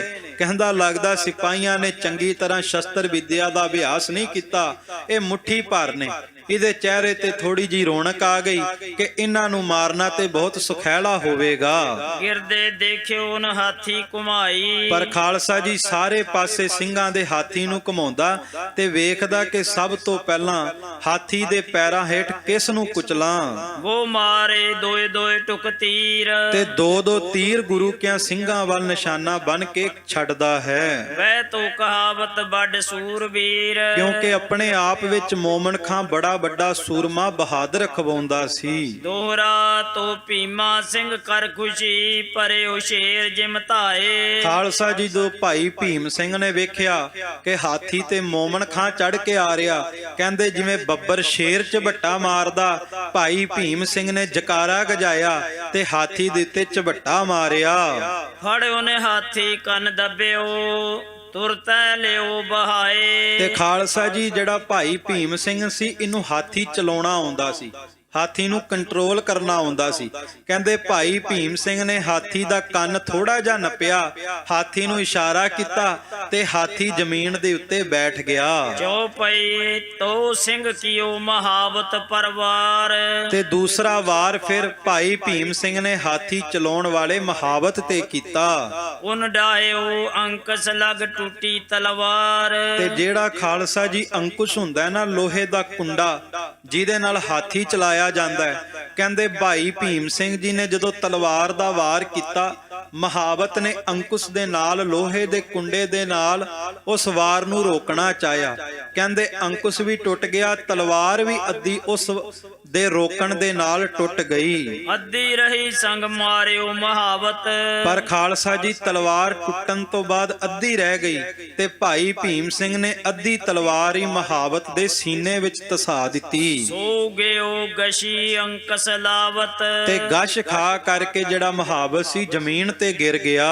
ਦੇਖ ਤਾਰੇ ਸਿੰਘ ਮਦਦ ਕਰਾਈ। ਇਸ ਤਰ੍ਹਾਂ ਖਾਲਸਾ ਜੀ ਜਦੋਂ ਭਾਈ ਭੀਮ ਸਿੰਘ ਨੇ ਮਹਾਵਤ ਨੂੰ ਮਾਰਿਆ, ਉਧਰੋਂ ਬਾਬਾ ਤਾਰਾ ਸਿੰਘ ਜੀ ਨੇ ਵੇਖਿਆ ਕਿ 1.25 ਲੱਖ ਗੁਰੂ ਕਾ ਸਿੱਖ ਜੰਗ ਦੇ ਵਿੱਚ ਜੂਝ ਰਿਹਾ।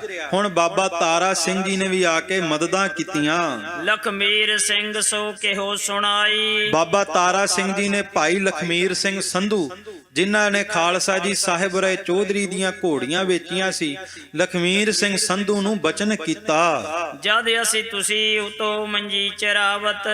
ਕਹਿਣ ਲੱਗੇ ਸਿੰਘਾ ਤੈਨੂੰ ਚੇਤੇ ਹੈ ਕਿ ਜਦੋਂ ਪੁਰਾਣੇ ਸਮੇਂ ਵਿੱਚ ਆਪਾਂ ਆਪਣੇ ਪਿੰਡ ਵਿੱਚ, ਆਪਣੇ ਨਗਰ ਵਿੱਚ ਮੱਝਾਂ ਚਰਾਉਂਦੇ ਸਾਂ, ਤੂੰ ਉਤੋਂ ਮੰਜੀ ਦੋਏ ਦੋਏ ਟੱਪ ਜਾਵਤ। ਤੇ ਤੂੰ ਦੋ ਦੋ ਮੱਝਾਂ ਦੀ ਛਾਲ ਮਾਰ ਕਰਕੇ ਦੂਸਰੇ ਬੰਨੇ ਖੜਾ ਹੋ ਜਾਂਦਾ ਸੀ। ਅਬ ਕੱਟਾ ਤੁਰਕਨ ਕਾ ਕਿਤਨਕ ਬੁਲਾਏ। ਤੇ ਬਾਬਾ ਤਾਰਾ ਸਿੰਘ ਹੱਸ ਕੇ ਕਹਿਣ ਲੱਗੇ, ਆ ਤੁਰਕਾਂ ਦਾ ਕੱਟਾ ਭਜਿਆ ਆ ਰਿਹਾ ਹੈ, ਇਹ ਕਿੱਡੀ ਕੇ ਵੱਡੀ ਬਲਾ ਹੈ। ਆ ਤੇ ਹਾਥੀ ਰਿਹਾ ਸੀ, ਪਰ ਗੁਰੂ ਕੇ ਸਿੰਘਾਂ ਦੀ ਚੜ੍ਹਦੀ ਕਲਾ ਵੀ ਹਾਥੀ ਵੇਖ ਕੇ ਘਬਰਾਏ ਨਹੀਂ। ਕਹਿੰਦੇ ਆ ਤੁਰਕਾਂ ਦਾ, ਪਠਾਣਾ ਦਾ ਕੱਟਾ ਆ ਰਿਹਾ, ਇਹ ਤੇਰੇ ਵਾਸਤੇ ਕਿੱਡੀ ਕੇ ਵੱਡੀ ਬਲਾ ਹੈ, ਇਸ ਨੂੰ ਵੀ ਮਾਰ ਮੁਕਾ। ਮਾਰਕ ਤੁਰਕ ਤੂੰ ਉੱਪਰ ਜਾਏ। ਤੇ ਬਾਬਾ ਤਾਰਾ ਸਿੰਘ ਜੀ ਕਹਿਣ ਲੱਗੇ, ਭਾਈ ਲਖਮੀਰ ਸਿਆਂ, ਜਿਵੇਂ ਤੂੰ ਦੋ ਦੋ ਮੱਝਾਂ ਦੀ ਛਾਲ ਮਾਰ ਕੇ ਪਰਲੇ ਬੰਨੇ ਖੜਾ ਹੋ ਜਾਂਦਾ ਸੀ, ਹੁਣ ਸਮਾਂ ਆ ਗਿਆ, ਆ ਕੱਟਾ ਆ ਰਿਹਾ ਤੁਰਕਾਂ ਦਾ, ਛਲਾਂਗ ਮਾਰ ਤੇ ਮੋਮਨ ਖਾਂ ਦਾ ਸੋਧਾ ਲਾ ਦੇ। ਅੱਗਿਓਂ ਲਖਬੀਰ ਸਿੰਘ ਜੀ ਸੋ ਕਹੀ। ਤੇ ਭਾਈ ਲਖਮੀਰ ਸਿੰਘ ਸੰਧੂ ਫਿਰ ਇਹ ਬਚਨ ਸੁਣ ਕੇ ਕਹਿਣ ਲੱਗੇ, ਮੇਰੇ ਪੀ ਮਨ ਦੀ ਗੱਲ ਯਹੀ। ਕਹਿੰਦੇ ਬਾਬਾ ਤਾਰਾ ਸਿੰਘ ਜੀ, ਮੇਰੇ ਮਨ ਦੇ ਵਿੱਚ ਬਿਲਕੁਲ ਇਸੇ ਤਰ੍ਹਾਂ ਦਾ ਫੁਰਨਾ ਆਇਆ ਸੀ। ਉਹ ਪਰਤਨ ਕੇ ਆਗਿਆ ਜੇ ਹੋਏ। ਹੁਣ ਤੁਸੀਂ ਮੈਨੂੰ ਆਗਿਆ ਦਵੋ, ਮੈਂ ਮਾਰ ਦਿਖਾਉਂ ਤੁਰਕੈ ਸੋਏ। ਆ ਜਿਹੜਾ ਮੋਮਨ ਖਾਂ ਹਾਥੀ ਤੇ ਚੜ ਕੇ ਆ ਰਿਹਾ, ਮੈਂ ਇਹਦਾ ਸੋਧਾ ਲਾ ਕੇ ਵਿਖਾਵਾਂਗਾ। ਇਤਨਕ ਕਹਿ ਸਿੰਘ ਕੀਨੀ ਧਾਈ। ਬਸ ਇੰਨਾ ਕਹਿ ਕਰਕੇ ਖਾਲਸਾ ਜੀ ਭਾਈ ਲਖਮੀਰ ਸਿੰਘ ਜੀ ਨੇ ਚੜ੍ਹਾਈ ਕਰ ਦਿੱਤੀ। ਜਿਮ ਪਰੇ ਕੁੰਜਨ ਪਰ ਬਹਿਰੀ ਜਾਈ। ਤੇ ਜਾਂਦਿਆਂ ਹੀ ਖਾਲਸਾ ਜੀ ਜਿੱਥੇ ਮਹਾਵਤ ਕੁੰਡਾ ਰੱਖਦਾ ਸੀ, ਲਖਮੀਰ ਸਿੰਘ ਸੰਧੂ ਨੇ ਛਲਾਂਗ ਮਾਰ ਕੇ ਉੱਥੇ ਪੈਰ ਟਿਕਾ ਲਿਆ। ਦੋਹਰਾ ਫੜਨੇ ਜਾ ਸਿੰਘ ਕੁਦ ਪਰਿਓ ਸੋਏ ਚੇਲੇ ਕੋ ਲਲਕਾਰ। ਤੇ ਖਾਲਸਾ ਜੀ ਭਾਈ ਲਖਮੀਰ ਸਿੰਘ ਜੀ ਨੇ ਨੇਜਾ ਹੱਥ ਵਿੱਚ ਪਕੜ ਕਰਕੇ ਉਸ ਮੁਗਲ ਪਠਾਨ ਨੂੰ ਲਲਕਾਰ ਮਾਰੀ। ਉਤਵਲ ਪੀਤੇ ਉਨ ਪੀ ਕਰੀ ਮਾਰੇ ਮਾਰ ਪੁਕਾਰ। ਹੁਣ ਇਧਰੋਂ ਖਾਲਸਾ ਜੀ ਭਾਈ ਲਖਮੀਰ ਸਿੰਘ ਨੇ ਲਲਕਾਰਿਆ, ਉਧਰੋਂ ਤੁਰਕਾਂ ਦੀ ਫੌਜ ਲਲਕਾਰਦੀ ਹੈ ਤੇ ਕਹਿੰਦੀ ਆ ਗਿਆ ਗੁਰੂ ਕਾ ਸਿਖੜਾ, ਮਾਰ ਲਓ ਮਾਰ ਲਓ। ਕਹਿੰਦੇ ਇਸ ਤਰ੍ਹਾਂ ਦੀਆਂ ਆਵਾਜ਼ਾਂ ਆ ਰਹੀਆਂ ਨੇ। ਚੌਪਈ ਤੋਂ ਲਖਮੀਰ ਸਿੰਘ ਜਾਏ ਸੰਭਾਰਾ। ਤੇ ਇਧਰੋਂ ਭਾਈ ਲਖਮੀਰ ਸਿੰਘ ਸੰਧੂ ਨੇ ਜਾ ਕੇ ਮੋਰਚਾ ਸਾਂਭ ਲਿਆ। ਜਾਏ ਚੇਲੇ ਕੋ ਮੋਢਾ ਮਾਰਾ। ਤੇ ਖਾਲਸਾ ਜੀ ਉਹਦਾ ਜਿਹੜਾ ਮੋਢਾ ਸੀ ਨਾ, ਮੋਢੇ ਤੇ ਨੇਜੇ ਦਾ ਵਾਰ ਕਰਕੇ, ਮੋਢੇ ਦੇ ਉੱਤੇ ਵਾਰ ਕਰਕੇ ਉਹਨਾਂ ਖਾਤਮਾ ਕਰ ਦਿੱਤਾ। ਗਿਓ ਨੇਜਾ ਉਸ ਮੋਢੇ ਚੀਰ। ਜਦੋਂ ਮੋਢਾ ਇੰਨੀ ਫੁਰਤੀ ਦੇ ਨਾਲ ਮੋਢੇ ਦਾ ਨਿਸ਼ਾਨਾ ਬਣ ਕਰਕੇ ਭਾਈ ਲਖਮੀਰ ਸਿੰਘ ਜੀ ਨੇ ਨੇਜਾ ਮਾਰਿਆ, ਕਹਿੰਦੇ ਨੇਜਾ ਮੋਢਾ ਚੀਰਦਾ ਹੋਇਆ ਦੂਸਰੇ ਪਾਸੇ ਲੰਘ ਗਿਆ। ਫੜ ਹੋਏ ਤਲਵਾਰ ਨਾ ਚੱਲੇ ਤੀਰ।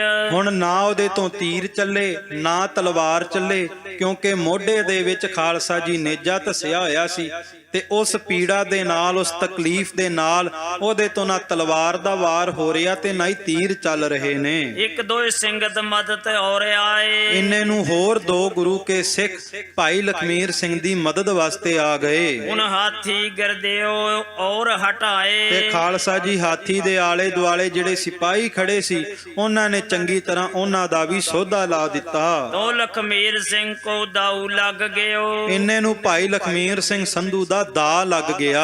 ਫੜ ਰੱਸਾ ਹਾਥੀ ਪਰ ਗਿਓ। ਹਾਥੀ ਦਾ ਰੱਸਾ ਫੜ ਕਰਕੇ ਹਾਥੀ ਨੂੰ ਚਲਾਉਣਾ ਕੀਤਾ। ਮਾਰ ਤਲਵਾਰ ਚੇਲਾ ਢਾਰ ਦਿਓ। ਤੇ ਜਿਹੜਾ ਉਹਦੇ ਉੱਤੇ ਚੇਲਾ ਚੜਿਆ ਹੋਇਆ ਸੀ ਪਠਾਣਾ ਦਾ, ਕਹਿੰਦੇ ਉਹਨੂੰ ਮਾਰ ਕਰਕੇ ਜ਼ਮੀਨ ਤੇ ਸੁੱਟ ਦਿੱਤਾ। ਹਾਥੀ ਤੋਰ ਵੱਲ ਸਿੰਘਨ ਦਿਓ। ਤੇ ਖਾਲਸਾ ਜੀ ਜਿਹੜਾ ਪਠਾਣਾ ਦਾ ਹਾਥੀ ਸੀ ਉਹਨੂੰ ਭਾਈ ਲਖਮੀਰ ਸਿੰਘ ਜੀ ਨੇ ਹਾਥੀ ਵੱਲ ਤੋਰ ਲਿਆ, ਸਿੰਘਾਂ ਵੱਲ ਤੋਰ ਲਿਆ। ਸਿੰਘ ਜੀ ਕਿਹੋ ਹਾਥੀ ਕਿਨ ਕਾਮਣ। ਤੇ ਬਾਬਾ ਤਾਰਾ ਸਿੰਘ ਜੀ ਹਾਥੀ ਨੂੰ ਵੇਖ ਕੇ ਕਹਿਣ ਲੱਗੇ ਵੀ ਆ ਪਠਾਣਾ ਦਾ ਹਾਥੀ ਸਾਡੇ ਕਿਸ ਕੰਮ ਹੈ। ਹਮ ਅਨੇਕ ਬਖਸ਼ेंगे ਗੁਲਾਮਨ। ਜਦੋਂ ਖਾਲਸਾ ਰਾਜ ਆਵੇਗਾ ਇਸ ਤੋਂ ਚੰਗੇ ਚੰਗੇ ਹਾਥੀ ਗੁਰੂ ਕੇ ਸਿੰਘਾਂ ਨੂੰ ਬਖਸ਼ਾਂਗੇ, ਇਹ ਪਠਾਣਾ ਦਾ ਹਾਥੀ ਸਾਡੇ ਕਿਸੇ ਕੰਮ ਨਹੀਂ। ਹਾਥੀ ਫਿਰ ਜਬ ਖਾਲੀ ਗਿਓ। ਤੇ ਜਦੋਂ ਖਾਲਸਾ ਜੀ ਹਾਥੀ ਬਿਨਾਂ ਅਸਵਾਰ ਤੋਂ ਵਾਪਸ ਪਰਤਿਆ, ਦਲ ਤੁਰਕ ਕੋ ਭਾਜ ਖਾਏ ਗਿਓ। ਤੇ ਤੁਰਕਾਂ ਨੂੰ ਪਤਾ ਲੱਗ ਗਿਆ ਕਿ ਏਡਾ ਵੱਡਾ ਜਰਨੈਲ ਵੀ ਸਿੰਘਾਂ ਦੇ ਹੱਥੋਂ ਮਾਰਿਆ ਗਿਆ ਹੈ। ਤੋ ਮੋਮਨ ਖਾ ਪੂਰਬੀਏ ਬੁਲਾਏ। ਇੰਨੇ ਨੂੰ ਫਿਰ ਮੋਮਨ ਖਾਨ ਨੇ ਪੂਰਬ ਵਾਲੇ ਖਾਲਸਾ ਜੀ ਉਹਨਾਂ ਜਰਨੈਲਾਂ ਨੂੰ ਬੁਲਾਉਣਾ ਕੀਤਾ, ਉਤੇ ਹਜ਼ਾਰੀ ਖਿਤਾਬ ਜਿਨ ਪਾਏ। ਜਿਨ੍ਹਾਂ ਨੂੰ ਹਜ਼ਾਰੀਆਂ ਦਾ ਖਿਤਾਬ ਲਾਹੌਰ ਦਰਬਾਰ ਦੇ ਵਿੱਚੋਂ ਮਿਲਿਆ ਸੀ, ਜਿਨ੍ਹਾਂ ਨੇ ਬਹੁਤ ਜੰਗਾਂ ਜਿੱਤੀਆਂ ਹੋਈਆਂ ਸਨ। ਦੋਹਰਾ ਮਨਸਾ ਰਾਮ ਅਯੋਧਿਆ ਰਾਮ ਜਿਨ ਕੋ ਥੋਜੈ ਨਾਮ। ਜਿਨ੍ਹਾਂ ਦੇ ਵਿੱਚੋਂ ਦੋ ਜਰਨੈਲਾਂ ਦਾ ਨਾਮ ਸੀ, ਇੱਕ ਦਾ ਸੀ ਮਨਸਾ ਰਾਮ ਤੇ ਦੂਸਰੇ ਦਾ ਨਾਮ ਸੀ ਦਇਆ ਰਾਮ। ਭੇਜ ਨਾਮ ਬੜ ਫੌਜ ਹੁਤੇ ਕੁੰਦਲਪੁਰ ਘਰ ਕਾ ਧਾਮ। ਇਹਨਾਂ ਨੂੰ ਖਾਲਸਾ ਜੀ ਨਾਲ ਭੇਜਿਆ ਫੌਜਾਂ ਦੇ ਕਿ ਜਾਓ ਜਾ ਕਰਕੇ ਸਿੰਘਾਂ ਦਾ ਖਾਤਮਾ ਕਰੋ। ਤੇ ਹੁਣ ਇਹਨਾਂ ਜਰਨੈਲਾਂ ਨੇ ਕਿਸ ਤਰ੍ਹਾਂ ਜਾ ਕੇ ਸਿੰਘਾਂ ਦਾ ਮੁਕਾਬਲਾ ਕੀਤਾ ਉਹ ਆਪਾਂ ਕੱਲ ਨੂੰ ਸਰਵਣ ਕਰਾਂਗੇ। ਅਰਦਾਸ ਕਰਨੀ ਜੋ ਸੁਣਿਆ ਸੁਣਾਇਆ ਆਪਾਂ ਆਪਣੇ ਜੀਵਨ ਵਿੱਚ ਕਮਾ ਸਕੀਏ, ਇਤਿਹਾਸ ਤੋਂ ਸੇਧ ਲੈ ਕਰਕੇ ਆਪਣੇ ਜੀਵਨ ਨੂੰ ਪੰਥ ਦੇ ਲੇਖੇ ਲਾ ਸਕੀਏ। ਆਓ ਵਿਚਾਰ ਕਰਦਿਆਂ ਨੇਕਾਂ ਭੁੱਲਾਂ ਹੋਈਆਂ ਆਪ ਜੀ ਨੇ ਬਖਸ਼ ਦੇਣਾ। ਧੰਨ ਸਤਿਗੁਰੂ ਗੁਰੂ ਗੋਬਿੰਦ ਸਿੰਘ ਮਹਾਰਾਜ ਜੀ ਨੂੰ ਹਾਜ਼ਰ ਨਾਜ਼ਰ ਜਾਣਦੇ ਹੋਏ ਸ਼ਬਦ ਦਾ ਜਾਪ ਕਰਕੇ ਫਤਿਹ ਦੀ ਸਾਂਝ ਪਾਈਏ ਜੀ। ਸਾਰੇ ਪਿਆਰ ਸਹਿਤ ਉਚਾਰਨ ਕਰੋ।